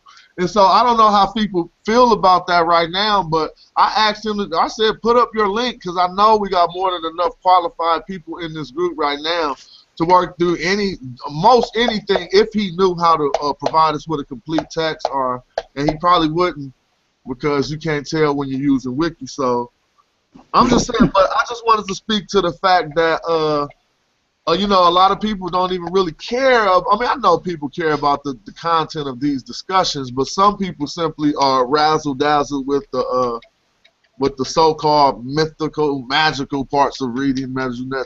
You know what I'm saying? I just want to give my advice on this in relation to what Brother Al-Sar and Wajal have been saying, and myself for a while. To be honest, your time is very valuable in relation to what you're doing with the Medu Neter. To me, that's one of the most important things we're doing. I feel you should try and have, you know, a collection, like Brother said, let the ancestors speak, where you're going through certain things, breaking them down. You know, like if you're saying, let's say the Bible took this from somewhere, and then break it down in the Medu Neter. I'm just saying to have shows on that. Do you know what I mean? And then if there's Hebrews or anyone else that has a contention, then you just upload the video or give them a link to the video, and that's it. You know what I mean? Because this is, to me, this is like groundbreaking for us. For me, because years ago, like, we didn't have access to internet. We didn't, you know what I mean? I bought the Book of the Dead and so on by Budge. You know, I love looking at the symbols. Always wanted to know what it was saying. Then it was, I think the last thing, which was about 10 years ago, was, the big step was, I think it was Kiswahili. They were saying, you know, there's a breakthrough, as in the language that it's most similar to back then was Kiswahili. And apparently it wasn't completed, and then I guess I was busy with something else in life, etc. And now when brothers are saying, look, there's much more work going on. Do you know what I mean? So there's many more languages being linked, and I think Brother Asar said the book is like 600 pages or something like that. So, you know what I mean? There seems to be clear-cut evidence to say we actually know, or can tell at least, you know, to a great percentage, what the Medu Neter is actually saying now. So to me, this is why I really wanted to get the brother from Shango, the Black Lotus Civilization, to be on the same stage, so to speak, as you, and for them to put what they're saying it says, for you to put what you're saying, and see if where you disagree, then, you know, iron it out. But unfortunately, they don't seem to want to take up that invitation. So for me, it's like you all have explained it in a good way, in a professional way, and that's it, I guess. Case closed. Yeah. That's a good idea, and I'm glad Ujahu recommended that because that's a good way to file those type of teachings in the YouTube. Let the ancestors speak. Now, I'm just willing to say like this, Issa, if you or anybody who didn't read Medu Neter wanted to go to your Google chat and grab something and slap it up and say, what's this say? I pretty much know that at least we can give you something. You know, I can tell you, oh, this is incomplete or this is whatever. I know you're not the one who posed that challenge. It was a guy, Amos Reyes, but I guess we will start to do actual readings because I don't really enjoy talking about the Medu Neter as I enjoy doing it. Like, as I enjoy actually trying to decipher things. So when me and Kalam build, we hardly ever talk about it. We really do it. And, you know, a lot But, you know, also your last hangout, your very last hangout with the, what was that, the Stella, the Border Stella? Yeah. Actually, that was, I mean, you could give them that link right there because we started with that from the top, you know. So, I mean, we do it all the time. Israel? Sorry, is that the Israel one? Is it Maren Patar or something? Is that the one which says Israel is no more or something? We actually did a work on that one too, the Maren Patar Stella. I mean, I thought you did, yeah. Yeah, and I mean, I'm just gonna pull that up since you mentioned it. Yeah, not like we about to read it, but no, go ahead because I was thinking yesterday. I thought at first someone said it doesn't say that, and then later on said it does say it. So I'm not sure. What is the conclusion? Does it say Israel or does it not say Israel? Well, I don't have any linguistic conclusion because I can tell people what things don't say, but if I can't fill it back up with what it does say, I don't feel that to be scholastic. So I arrived at the same conclusion that it seemed like anomalous, and it definitely, if I could have, I guess y'all can't see my screen. Let me see. I was trying to get it to show up a little bit bigger, but when I click bigger, it's not going to the actual large proportions that it normally goes to. For some reason. But what I was gonna say, you know what I'm saying, like in the sense of textual criticism, I don't have a replacement for that term, and so I'm not one. I side on the side of forgery, honestly, because even when I investigated it, it looked like a forgery. But like people who are so, first of all, here goes another bull in the same exact form our brother Ujahu showed us with the exact same term, if I'm correct, because I see the N, the A. Well, it might not be naked, but I do see the symbol of power right here. And no, so, it's the word ka-neket or ka-neket, which means strong bull. And so here we have it here, and something somebody asked us earlier in this. Now, the person from YouTube, obviously we've done this work before, but I ain't got it memorized, and we ain't about to read it, but we can simply walk people through somewhat of the process. Again, my brother Ujahu keep correcting me on this. I always start off by saying Ren Pet Sep, and now I'm picking up that this may be Habes Tep or Habes Sep. It's a Hatsep, which means yeah. So if they can see my I'm gonna lock it on my screen now. If you guys in the YouTube land can see my cursor, this is just telling us when this happened. It's denoting the actual year that it happened in this reign. So we see these numbers that follow, and now we have to talk about that because we see 5 numbers. So if I'm correct, it's the 5th year, right? I'm asking you in this manner so we can cross-check everything that we're doing and not just be going too quick. This saying the 5th year, Brother Ujahu? Yep, the 5th year. Yeah, and then we got Abu, which is this curve up here. I mean, Abed, or ABD, Abed, which is the month up here. And we know it by to be a crescent of the moon. So if you remember that, you remember that that's the month. And then you see, so now y'all see is the 3rd month. So in the 5th year, in the 3rd month, and then they're going to tell us what season obvious this is. And we should know this is a SH, and then it says Mu. So if I'm correct, this is Shimu. Now, obviously, we see 3 days. So what's this 3 under the Shimu for Ra? The 3rd day of Shimu, huh? Right. It's the season of Shimu, the 3rd day. The 3rd day. Then we see core. Now, I only know this is core because I've been studying this. I study this. All you guys see is 2 black circles that you can't distinguish between one or another. We know this one is Sep or Sep. Yeah. Or yep. Exactly. This one is set because we know it's positioning behind this rim pet right here. This one is Ra because we know we read the date and we got to the third day. Now this is where the sentence actually starts behind the date, and I'm familiar with this start, which is core, for something to fall upon. And then we got him, core him, to fall upon and in the strong. So something is what him to fall upon his majesty. Yep, it's Core the, him. yep. Yeah, okay, my bad. So it's core him. So it's something upon his malady in. This in is actually an in. It also is like the preposition in. And then we come back to the term where we was talking about connected. All right, now to show this to them, I think if they listen to the tape earlier when we came to the bull, I pronounced it ka, if y'all don't remember. If you want to detail how this reads connected, Brother Ujahu, and we can pass it back and forth. Okay, oh, your screen stopped. Oh, I got it. I'll do it. No, you can click on my screen and it'll remain. Okay, there you go. Yeah, well, where you left off, well, you know, to go back to just to move forward, Hatsep, and then 5, which would be Du, Abid, Compt, which is 3, and then Shemu, which is the harvest season. And this is where people get the summer from, because that was the hot season where things were harvested. And then you have Su, the word Su, which means day. You have another word for Heru, but this is the word Su, which means day, because in ancient Kemet, they divided the day between they literally did daylight versus nighttime. And the word Heru literally means the light portion of the day, whereas the word Su means day, like how we use it today. Like I say, hey, I'm gonna see you today, even though it's dark outside, I still use the word day. So the word Su represents the whole 24-hour period. So we're in the third day of the harvest season of the third month of the 5th year of the king's reign. And then Ker, which is under, and then Hem is majesty. So under the majesty of, and then we get to his titulary, which starts off with Hor, and then you have his. Then he starts his name. All of the nice epithets. So it's Ka-Neket. Now let me ask you a question on this Ka-Neket, because I know how to identify, but we need to break it down for people.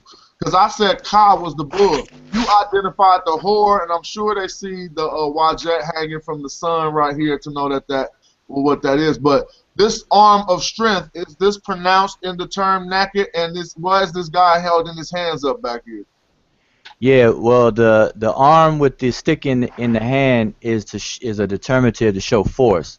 So the word, even though the word for bull itself is ka, there's also another word that's used with the same symbol called ka-neket, which means strength, or to actually use force to do something, to show strength. So these combined together gives us the word ka-neket.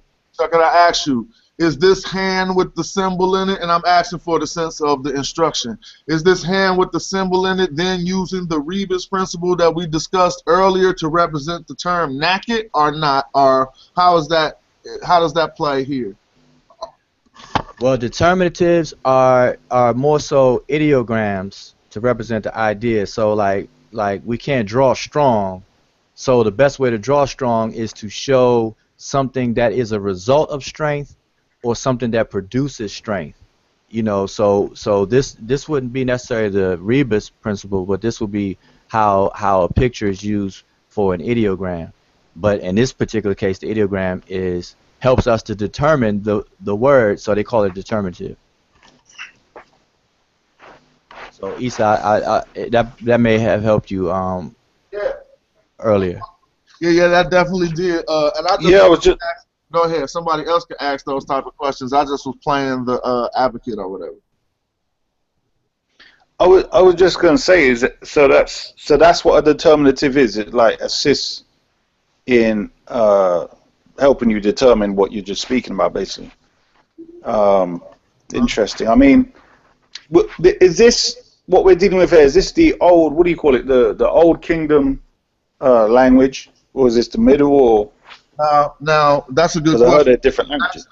you know, when they did it, it happened naturally. So I don't think they was classifying things as old, middle, and back in the ancient times. That's just an Egyptological classification. So this will fall on the cusp between Middle Egyptian and the beginning of Late Egyptian. And I know this because I studied this text, and there are a lot of terms that are going to pop up. For instance, I can show you and prove it. He said this is naked right here, right? Well, look over here. Now we see naked spelled out. The same exact word, N-K, oh, hold on, I'm sorry, my daughter's trying to get me for the ice cream man. So, but I know, Ojahu, you can surely show him this is the same exact word. And let me try to take care of my daughter. Sorry, y'all, hold on. Well, basically, that's the same word, naked over there. But she's looking at me like I'm ignoring her, so give me 1 second. Hey, you gotta get that ice cream. That ice cream man will keep on driving, boy.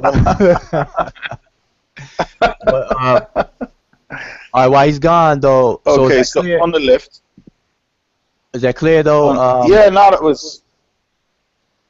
All right, because I can't show my cursor on his thing now. But if you look at the bull, right there. On the left. Oh. Yeah. No, if you look at the bull where we were before.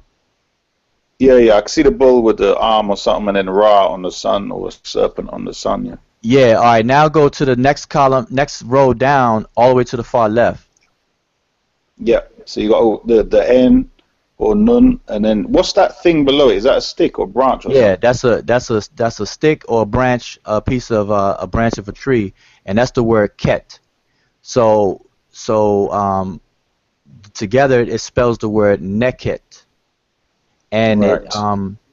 It actually means strength. So now you see the same determinative. You see the arm with the stick inside of the fist, the hand. Yeah, so, exactly. Okay. Not to cut you off, Jahu. I thought you was finished. So go no, ahead. No, that's it. Yeah. Yeah, I was just saying. I pointed that out to show and prove what we was talking about when he said this was Kanaki. You see the determinative helping you determine this strength in the bull right here. But when we I'm sorry, I'm using the wrong. My cursor's on the wrong thing. You see the determinative right here up under the bull, which helps us get to his conclusion he came to. But now you see the same determinative, which is an arm with something in it that is holding under the word spelled out phonetically. And I used to have problems with this word because of this determinative of this wood stick that they inject in the middle of the word, mid-word. And it's also used in a couple. You can hear something? But why would they use on one line the bull, and why would they use the water or the nun and the stick in the other line? That's a good question, because one is his name, Kanaki, and the other one is just simply meaning victorious, hard, or strong. Yeah, and I was gonna say also that inside of names are heavily abbreviated, and it's kind of one of the hardest things to actually translate. And you basically have to be familiar with the terms and stuff like that to actually get into dealing with the names. But just to kind of clarify, to back up what Jonathan said before, the bull by itself is the word ka, and it means bull, and then the symbol under it is the word neket, and it means strong. So together there is ka neket, strong bull. But on the second line on the far left is just the word neket. Now that determinative symbol by itself is also a logogram for the full word. So that symbol by itself would have been sufficient to write the full word like how it is above, neket. But they chose to spell it out with what's called phonetic complements, and you know, I describe them as graphical complements because they're actually not pronounced. You know, you only pronounce it once, and that probably gets into another discussion. But for now, I'll just use what everybody else uses, phonetic complements. Oh. So they use phonetic complements, and then they determine it with the symbol with the arm and the stick in the hand, which is the same word. What about the circle and the half circle? All right, let me talk about that. That's in between the arm and the circle is the KH sound. It is the accent transliteration, which gives us from naked. He's saying naked, but it's naked or whatever. The KH. The T, by the way, to be more thorough, that circle represents a placenta of an animal as well, as we talked about that earlier. And this T, or this loaf of bread, so this makes the X and the T, or the KH and the T of the word naked. You see the water ripple is the N. So you take it, if you was transliterating it, you would put an N and then an X and then a T. If that was the style of transliteration you use, or you would put N, KH, and a T. You would not transliterate this because it's the determinative that lets you know you're right with everything that you're transliterating. What about the stick? I thought you were saying the branch means the kha. No, it's a determinative, and here's another way I can show you. Now, when I say the way that can you see my screen? Yep. You see this dictionary? When I say the way you transliterate it, it helps us on the Egyptological sense. For instance, I said it's naked, right? So I'm gonna put an N. I'll put a capital X because I think that's what it is, and a T, and let's see if it takes us to anything that. Well, dang, it seems like I pressed that and my computer froze. Are y'all with me? Yeah. Are y'all there? Yeah. Oh, for some reason, like people said, Google affects your computers, but my computer is better than this, so I must have too many windows open. Yeah, it looked like it froze. There you go. Oh, there you go. Well, all right, it took us to one. Well, no, we're gonna get you to the right one. And so now you'll notice out of all of these are well, it's the capital X. Now let's do a lowercase x. So this is what I meant by first. It depends on how you transliterate it, because in some, see, now he is using the same word with only putting the determinative of a man hitting with a stick. But if we know that this man hitting with a stick indicates strong, victorious, stiff, hard, or obdurate, right? Whatever that word is.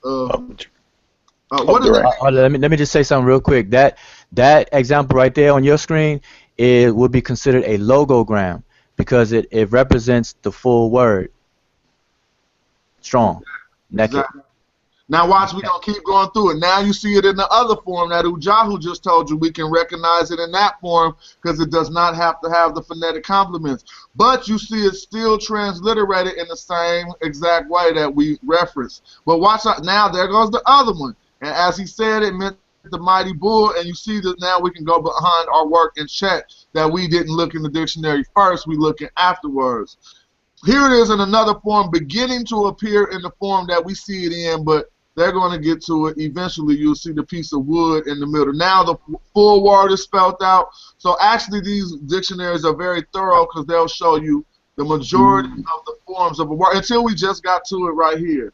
So now we see it's still spelling the same exact word, victory, except they got the piece of wood. And all you see really is one phonetic complement, the wood determinative, and the same arm with a symbol of power in it. Is that not a crook in his hand?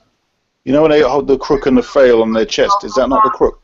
Sometimes these Egyptological dictionaries reproduce a glyph in a fashion that might not be all the way representative of the truth, but yes, it does look like a crook or a staff or something. So we came down to, we found it similarly, almost exactly like we have except the determinative, but I'm sure this was enough to show that.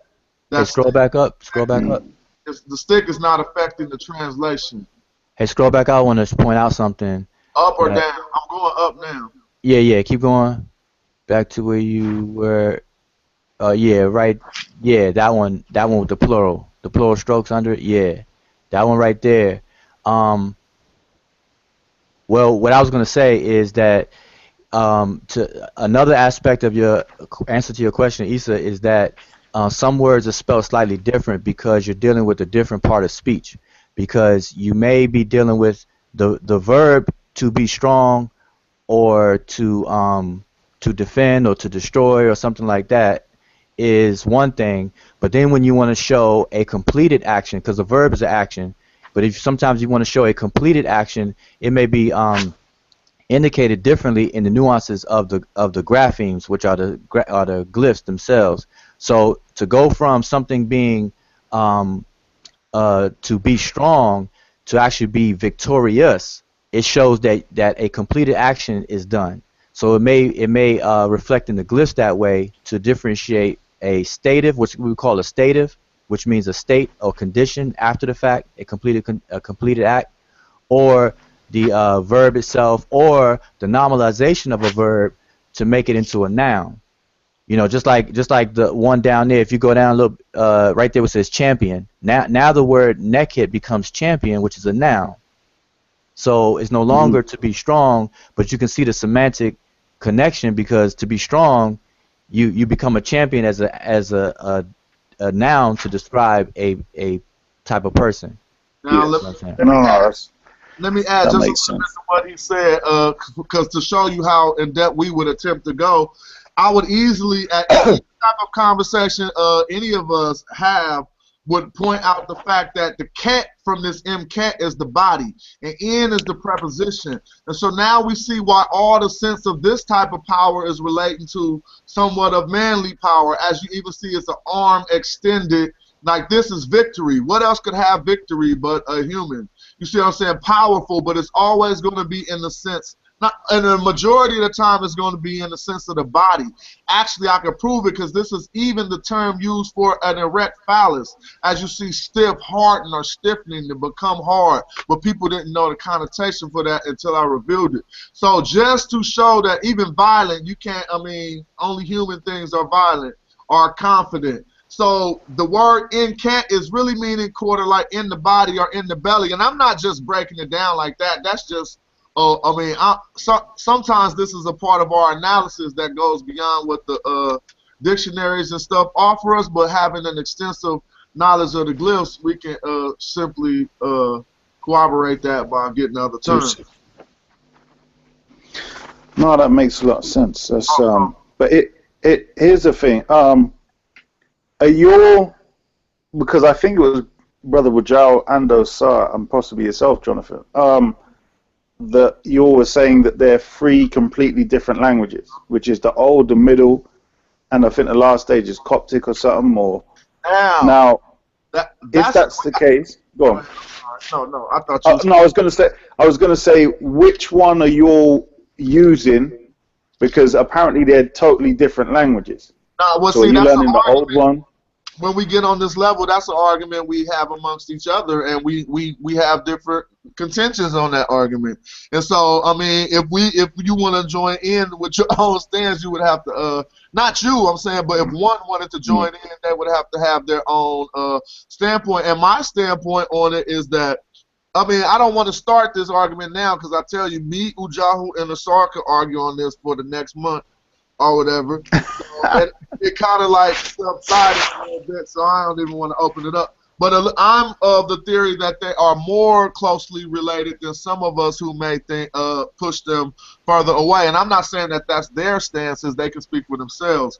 But I can identify some of the parts of change between, and I know my other peers can too, some of the parts of change between Middle Egyptian and Late Egyptian, and then even walking into the Coptic, as well as going back into the Old Egyptian or Proto-Egyptian, and seeing some of the things that we lose or leave that are excluded at those earlier stages. And so a lot of it comes to deal with certain things like prepositions, or even not prepositions, more like definite articles being injected, the use of terms that had not been combined now being new terms. For instance, it happens a lot in this text with the term used for to travel. If I could locate it real quick, it's right here. You see my cursor? You see, y'all can see my cursor? No. Yeah. It's an N. Yeah. This is a term that, this term helped me decode that other text, Pyramid Text 1036, because the dude, Jean Leclerc, he said that this word, nai, meant to penetrate. But I could go right through the Meripatah Stela and show you, like, it's used on this text at least over 11 times. It means to travel or to go someplace. So we see the N, and we see this A, and we see the Y.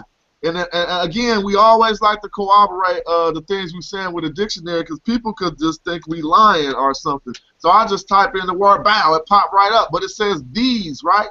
So let's see if it gets to what I'm trying to show you. Belonging to Nai, belonging to him, and after a while you'll begin to trust us once we show, well, not you in particular, but people will begin to trust that, okay, they are saying what they're saying, because every time they say something, it pop right up. Here we go, right here. nigh, to go, to travel, to proceed. But Lusant on Pyramid Text 1036 translated this as to penetrate. Not only did I do one of the most thorough, well, I don't know who else analyzed this word, but I looked at it in so many texts that I got them in a headlock. It could not mean to penetrate. No place on this marriage, Ptah Stella, it means to penetrate. All it does is indicate travel. And you can see further that they're coming up out of a house right here at a location. Remember we said X marks the spot. I have not identified this location. Let's go back and see if we can see what it was. I'm probably going to be wrong for not knowing this. I mean, I'm just going to read it how I read it. I see a myrrh, and then I see this sha or chef. I know this is some toes on the thing, and then I see a P and a T. I think it's going to turn out to be a location that I'm not familiar with because of this X that's marking the spot. But again, when we do this homework, it ain't just like we read any live language where you're going to be knowing all the words. You got to do a lot of investigation. But I wasn't trying to go off on a tangent. I just wanted to point out it's things like identifying this term that helped me walk through my whole reinterpretation of Pyramid Text 1036, which contained a lot of mistranslated terms. So I want to say something. Let me just jump, condense what I was going to say in brief. That the in respects to the different languages, that Coptic, just to clarify, because just in case you may have misunderstood or whatever, that I think everybody agrees that I don't see anybody disagreeing that Coptic, Late Egyptian, Demotic, Middle Egyptian, Late Egyptian are not related. Like everybody knows that they're related. They're related. But what happens is the Egyptologist explains them as stages, and this is really a linguistic discussion, but it's similar to how the way they explain it is the same way that someone would explain English. How you have Old English, then you have Middle English, and then you have the English we speak in now. Modern English. As like a continuous stage of a language. This is how they try to describe the language of ancient Egypt, and that's just not the case. Linguistic data has shown and proven that yes, they're related, but they're not stages in a timeline like that.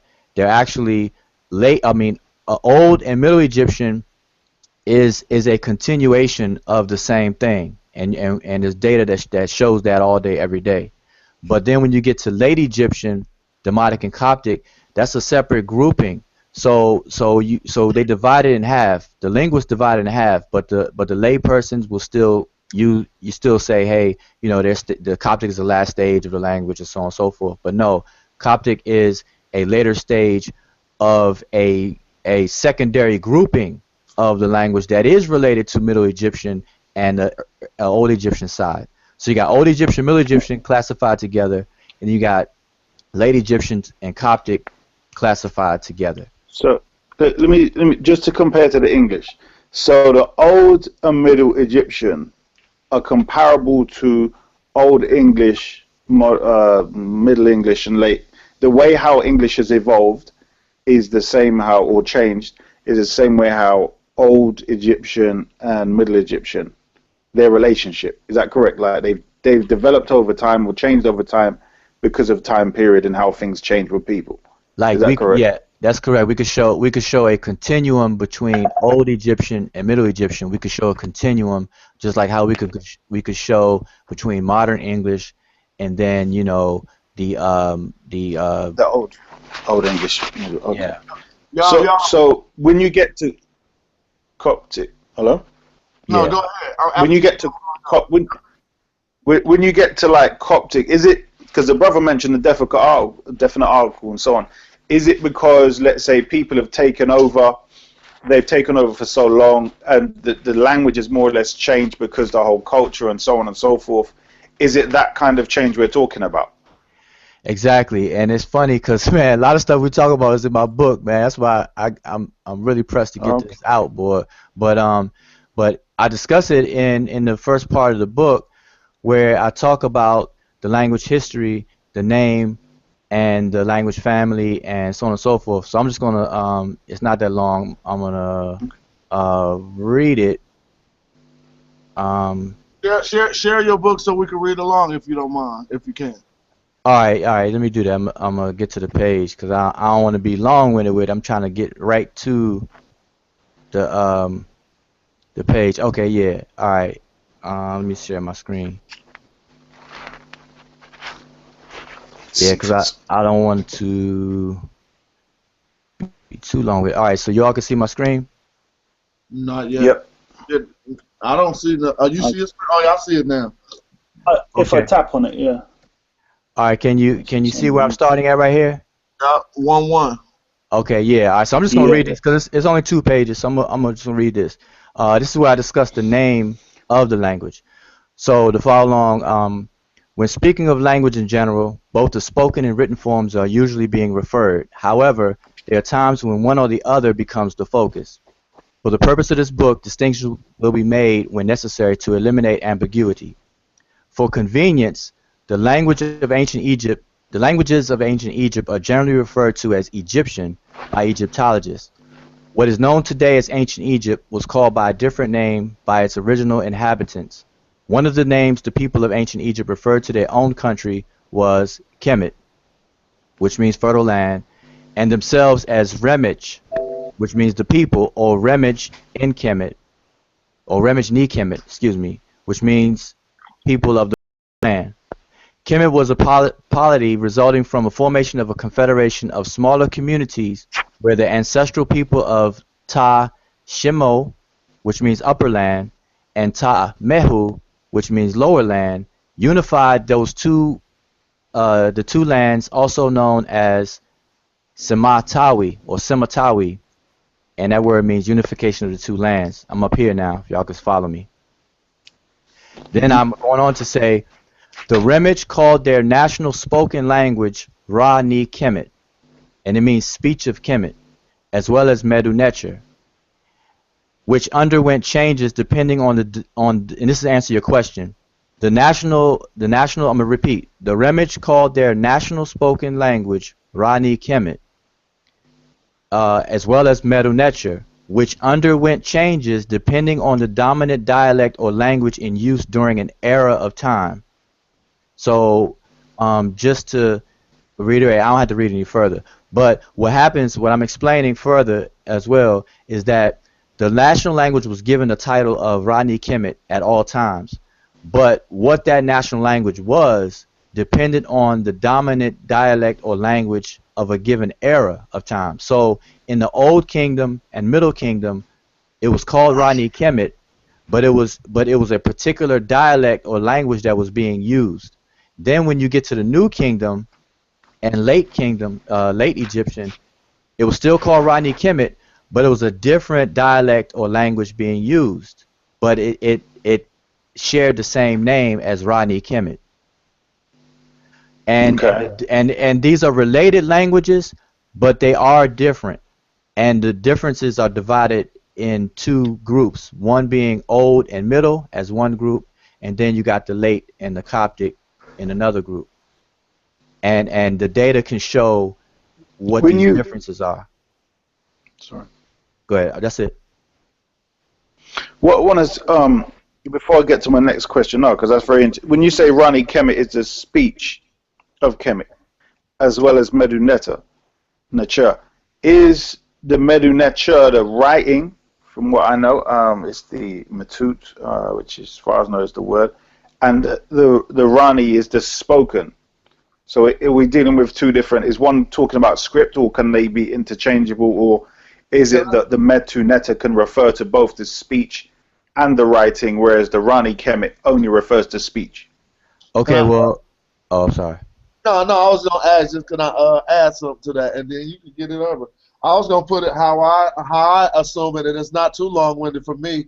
I believed, or I thought that the Ra Ni Kemet or Aran Kim, or however we pronounce it, was the common language of the people who walked around, just like we talk different than you might find us talking in academia, or specifically us talking in church. So Medu Neter would be more representative of the pristine form of the language, not tainted by the common language. That's just my interpretation. How about you, Joe? Well, in the text, you would walk away with the conclusion that the spoken language. I'm still sharing my screen, so I have here. This is a section where I'm talking about the historical divisions, and I'm explaining it the way the Egyptologists broke it down, but I'm giving the more accurate picture of what's going on, where between Old Egyptian, Middle Egyptian, Late Demotic, and Coptic. And the spoken language was called Rani Kemet, which is why it's called Rani Kemet, because it literally means the mouth of those of Kemet, or the mouth, a mouth of Kemet. But we know that a location don't have a mouth, so this is a way that we said the language. And then the written script is also broken up, and in here I just read this. I'm right here if you can still see my screen. It says for writing, which is Shesh in the language. We can define writing as the symbolic representation of language through the use of graphic signs. Just as one writing system can be used to represent the words of several different spoken languages, like the Greek alphabet is used for Greek, Etruscan, and Coptic words, the words of one language can also be written using several writing systems, be it successively or simultaneously. This is the case for the division of Rani Kemet, where several writing systems were used to represent its words. So you have what's called hieroglyphics, which is what the ancient Egyptians themselves called Shesh Ni Medu Necher, which means the writings of the divine words. So this is where the difference comes in. You have Shesh Ni Medu Necher, and then you have just simply Medut Necher, and then you have Rani Kemet. So we have to get familiar with these terms, and this is what I explained in the book, the difference. So hieroglyphics will be equivalent to Shesh Ni Medu Necher, and I have and I explain where the word hieroglyphics comes from and the examples. So right here, if you can see my screen, right here is where I actually say it. The ancestral remnants refer to the hieroglyphic writing system as Shesh Medu Necher, and it consists of pictures, etc., etc. Then you have another writing form, what Egyptologists calls cursive hieroglyphics, but the ancient Egyptians didn't make a distinction out of it, and it's really a simplified, and I actually say it right here. The remnants also wrote text with a reed brush and ink on papyri or papyrus, leather, and wood, employing a simpler form of Shesh Medu Necher, which did not contain the same details, obviously because they're not carving into stone anymore. They're using a brush to write on papyri, so you don't get the benefit of having that sharp detail. So it's still Shesh Medu Necher, but it's just a more simplified form, and I offer a picture right here of it. And this is not hieratic or anything. This is still Shesh Medu Necher, but on a papyri form. So a simplified Shesh Medu Necher.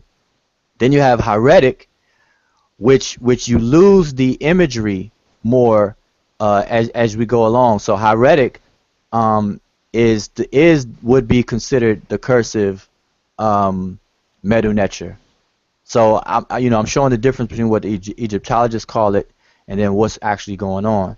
And then moving down, you get what's called demotic, and demotic is even further removed from the pictures themselves, from the actual objects and details of the objects themselves. And the ancient Egyptians called this Shesh in Shat, which means the writings of letters. So this is the form that they use to write their everyday letters and everyday correspondences.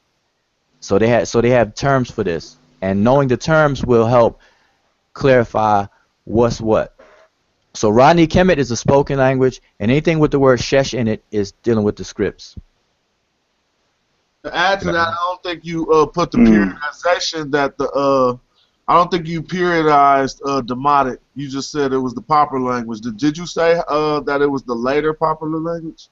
Yeah, in here I talk about Demotic, and right here Shesh and Shat, which you can see it in there.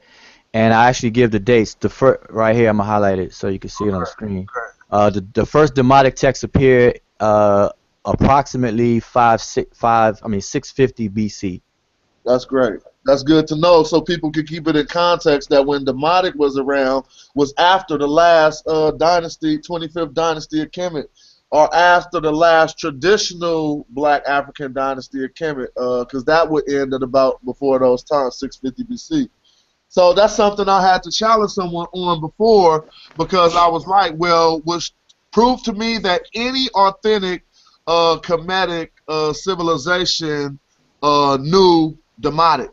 And I don't want to take that as a knock to any of our Kemetic, predecessors or what have you, but it was just clear with the periodization it came in kind of like when the Greeks, you got Homer and them saying they going to talking about Ethiopian region that started about 800 BC, and then you get Salon and all that we were discussing earlier entering at about the 6 to 500s, and now we actually see a language that was infused kind of like with parts of Greek. I don't know what you would say about Demotic resembling a form of Greek.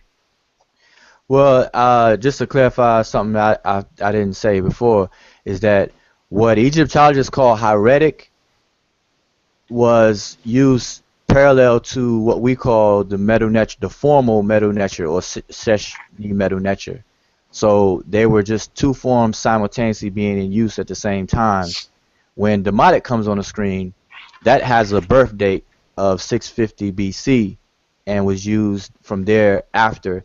And it was also the name given to the language that it represented. The language is called Demotic, and then the script is called Demotic. Whereas hieratic and the formal Sheshmedu Neter is used to write Old Egyptian, Middle Egyptian. Hey, can I ask a question, brother? Yeah. All right, Wajau, what is the who started Demotic in 650 BC? Why do you use that date? And what change happened in Kemet to bring that into being? You know, what caused that, or why did they use that type of interpretation for the language or the culture at that time? Well, I don't know if you were on earlier, but what happens is the national language. You have to remember that, like you know how today we'll say a country's national language is English, but then even still in the country they still may speak, you know, their different other dialects and other languages. Like even in African countries today, French may be the national official language, but then they may speak Kikongo or Chiluba or whatever. So in Kemet back then is pretty much no different, where the national language was one thing, but then you still had the various speech communities within the country. So what happens is when these speech communities bring forth gain political power, then that language becomes the national language. So what happens is Old Egyptian and Middle Egyptian is part of one group, and the data shows that, you know, you can show a continuation. But then once you get into this late Egyptian and the more invading people coming in, taking over the political aspect of the country, that's when you see this shift in the national language. And this is where Demotic, this as an example, this is where Demotic comes into play. Can I interject something? Yeah. All right. I want to share my screen. Well, it should be shared, I guess. Again, when he talks about the one becomes many and the many becomes one, so we go back. Okay.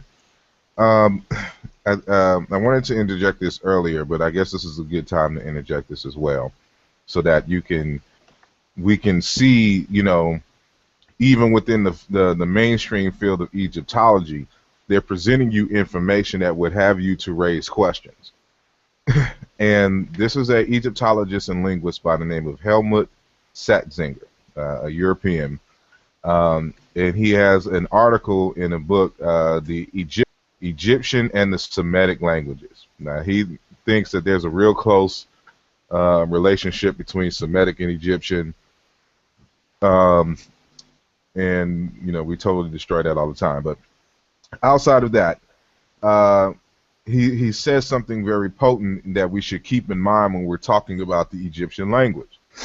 And so I'll just read this first paragraph, then just the highlight of the ones below it. But he says, Egyptian has much in common with Semitic as compared with most Cushitic, including Omatic and Chadic languages. But when evaluating similarities between individual branches of Afroasiatic, It is crucial to take into account the factor of time, the historical, cultural factor, and possible aerial effects. So that means other language groups being around that group and influencing the language. So he talks about time, historical, cultural factor, yada, yada, yada. And then we get to aerial effects. But after he says this right here. Let me blow it up just a little bit more. And so I have this highlighted if you can see. He says the valley population is not indigenous. It has immigrated either from the south or from the southwest. The implications of this question concern the languages with which Egyptian may have had contact before it entered the light of history. Now, I should keep in mind that he's still with the traditional that, Egyptian is one continuum and that Coptic is the last stage of the language. And so he speaks of Egyptian in the singular. In the South, we may expect Cushitic, and I should say that I'm reading from my new book anyway. Languages apart from, let me back up. In the South, we may expect Cushitic, including Omotic languages, and apart from Afro-Asiatic, various Eastern Sudanic languages of the Nilo-Saharan macrophylum, and Cordophonian languages, Niger-Cordophonian macrophylum. In the Southwest, the presumable neighbors would probably have spoken either Chadic languages or Saharan languages. Hold on, this isn't what I was looking for. Oh, my bad, I should have backed up a little bit. So I'm going to back up and go up here dealing with aerial effects. The prehistory of the speakers of the individual branches of Afro-Asiatic is controversial, as is the question of the original Afro-Asiatic homeland and the consequently the reconstruction of the migrations from their present locations. It is usually very hard to say who in the course of time used to be neighbors of individual groups. Historical Egypt is constituted of two populations, that of the Delta and that of the Nile Valley. Most probably, these groups had different languages, and it is only one of them that is the ancestor of historical Egyptian. At present, many assume that Proto-Egyptian is the language of the Southerners. We know nothing at all about the other language. So what he's saying here is that there is, at minimum, two primary languages that were being spoken in Egyptian. So you have the conquering group that comes in, but, there's no indication that they forced the language on them, like in terms of slavery and erased their memory. The people in the Delta were still speaking their native language. And so I forgot what text it is, and I should have included it in here, where I think it's the shipwrecked sailor. It may be that text, where they talk about that it's like a Delta man trying to understand a person in Upper Egypt. Yeah. Are y'all familiar with that text? Yep, that's a shipback seller where he said it's unintelligible. He couldn't understand. Yeah, because they're two separate languages, and so it tells you right there that the language at the time, which is the what we find in the Meta Neter at the time, is one different language totally than what was in the Delta. Now, it's what I argue is that Delta language was akin to the New Kingdom and the Coptic languages.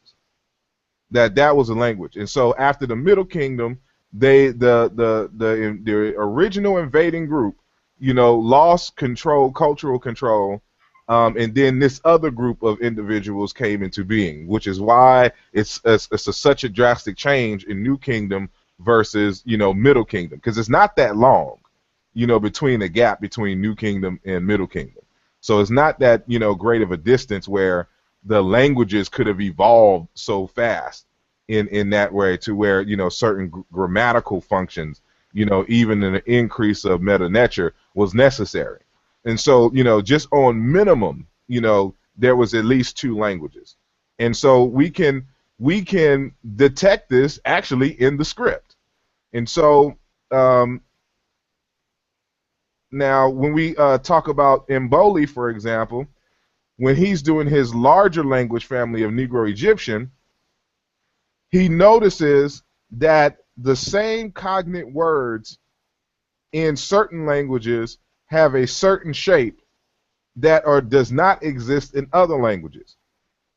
And so you notice here, for instance, he breaks them up into what he calls the Bere branch and the Beher branch. And that in the Bere branch, this is a word for liver. And so this is, you notice that in the Bere branch, the word Bere is consonant, vowel, consonant, vowel. When we get to the Beher branch, it is consonant, vowel, vowel, consonant. And we see these types of correspondences in these related languages. So like for Zande, for instance, the word Bere, where he got the Bere branch from, is that consonant, vowel, consonant, vowel. Like that is the shape of it. And so the same word in Egyptian, for anybody that knows, the word liver, stomach, heart, and lungs have the same, are the same word in African languages. And so, you know, we have, you know, here, remember that this is a nasalized uvular trill, this is an R sound. And so that same word in Zande is behead. And then in Shango, the final syllable is dropped, but when it is, it always brings a low tone on that final E. And so this is getting too, but you know, we see the same thing here in Zande for forest. You see the consonant vowel, consonant vowel. Same thing here in Somali, behead, for garden, which is a related term. Same thing for Zande for egg. You know, you see this feature. This is what we call an isogloss. This is going to be very important why we can demonstrate that Coptic and Middle Egyptian are two totally different languages. And we got, you know, some more examples here. You know, with Wolof and stuff, we see the same, for the same words, the same pronunciation, the same types of pronunciations in related languages over here versus the hair branch, you know, over here. And so some of the Coptic words make themselves apparent in the even in the Middle Egyptian because they're sharing vocabulary. But we know Middle Egyptian is better because they're always ending in vowels and semi-vowels, which Coptic does not. And so so when we look at, you know, like this word here for garment, habesu, you know, well, here's the thing here, and this is habes. In Coptic, here's hebus. You see how the vowels, you know, are here in Coptic? You know, same thing with itiru, river. You know, another dialect, or the Coptic, they say yor. There's a reason why this T was dropped. But you notice, this is why I said that when the Egyptians have words in a certain position, you know, we in the Egyptological dictionaries, they will treat them as the same. But, you know, with this type of analysis, and especially with analysis from Dr. Mubabinge Bilolo, we know we need to read them exactly how it is written, because it's not a mistake. They're not doing it for convenience. That's actually how they're pronouncing it, who's ever writing the text. So you have iteru for river, and then itur for river. And so whoever wrote this in whatever script, you know, their primary language was a Beher, you know, Egyptian language. So when we talk about Heru, you know, and then when we talk about the Coptic, it's Hor. You see, consonant, vowel, vowel, consonant. And so we know this, you know, by Akkadian, that this is the case.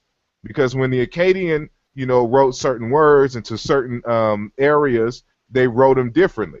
So for the Upper Egyptians, the Akkadian, when they wrote the word wepu tiwu, however we would pronounce it, they wrote it u-pu-ti. So, you know, this is, you know, kind of like a prefix. That's what that W is. And the root is here. Consonant, vowel, consonant, vowel. But in another text, they wrote it like this. Still prefix, and then consonant, vowel, vowel, consonant. Because the Akkadians knew that there was different languages. and you had to do them differently. And so, you know, these and other facts, I also wanted to, where is, let me find this, and this will be my final statement. Yeah. So, you know, even back in 2005, you know, this individual here, Dr. Nana Bachi-Darkwa, he's a linguist out of, but more so a sociolinguist, but a linguist nonetheless, out of Ghana. And he wrote that book, and actually this is back in 2002, I should say 2002, not 2005. The Africans Who Wrote the Bible. And he had this to say, you know, in as it regards the hieroglyphs. He said, unfortunately, Champollion's decipherment of the hieroglyphics was based upon the wrong premise that ancient Egypt was a monolingual nation, just as most modern European nations are today. However, that premise is false. Ancient Egypt was a multilingual nation, as we see on the continent, the African continent today. Ancient Egyptian writings were therefore not in one tribal language. As a result, deciphering one language could not give Western scholars the orthographic clues to numerous documents that were written in other tribal languages. This is the reason less than a tenth of the supposed recovered papyri from ancient Egypt has been successfully deciphered up to date. The deciphering formula that Champollion left behind does not fit all the languages of the papyri Egyptologists and archaeologists have recovered from ancient Egypt. What is worse, most of these scholars do not even know that they are dealing with different African languages. This is way before Mboli, and Mboli didn't quote him. And so what he was able to understand intuitively by looking at the script, Mboli was able to demonstrate conclusively using the comparative method. And so, you know, and there's some more examples and citations that, you know, help to prove that ancient Egyptian was different, or what we're calling ancient Egyptian was actually different languages. But we got to keep all of this in mind in terms of a context, you know, when we're discussing these types of scripts. And because we're treating it as one language, this possibly could be one of the reasons why, you know, a lot of these texts aren't making sense. You know, when we try to decipher them, or when Europeans have tried to decipher them, you know, in terms of certain major concepts, because they're not understanding that this concept or this may be from another African language. That's all I want to say. Issa, I'm sure between what all of us have been saying, I'm sure that should thoroughly. Oh no, that was actually Garfield's question. So hopefully that definitely answered that. Yeah, no, that was brilliant. Thank you all for that. Goddamn good class, goddamn it. Hey, yo, I'm gonna tell y'all like this. We pulling up on 3 hours, and I don't like having those 6-hour hangouts. So who want to switch it over to their page? That way we can circulate the views. For real, everybody get some views if we work together, man. We gotta sleep. Okay, I got y'all. Got it? So yeah. Send out the link. Send out the link. Send the link, yo. Yeah, you could. Hey, Jonathan, if you wanna go ahead and I guess officially close this out, then we could hang out here till another one comes up. Oh yeah, that's cool. So I'm just gonna say to the good brothers from the Black Lotus Civilization, had not heard of, I met the Amara Squad via some bad medians. I mean, I'm sorry that you guys one time calling into the show turned out negative for you, but that's just what it is. I mean, yo. You probably meditate more than me, and y'all probably could teach me a little bit more about getting in touch with that. And it's all about being a hardcore African warrior. I got some information for y'all too. So y'all keep building, keep doing y'all thing, and we'll eventually meet and be able to share our scholarship. I want to thank all the panelists for tuning in, and then y'all can tune into Asar Imhotep's YouTube for the continuation of this day's hangout. All right, peace. Black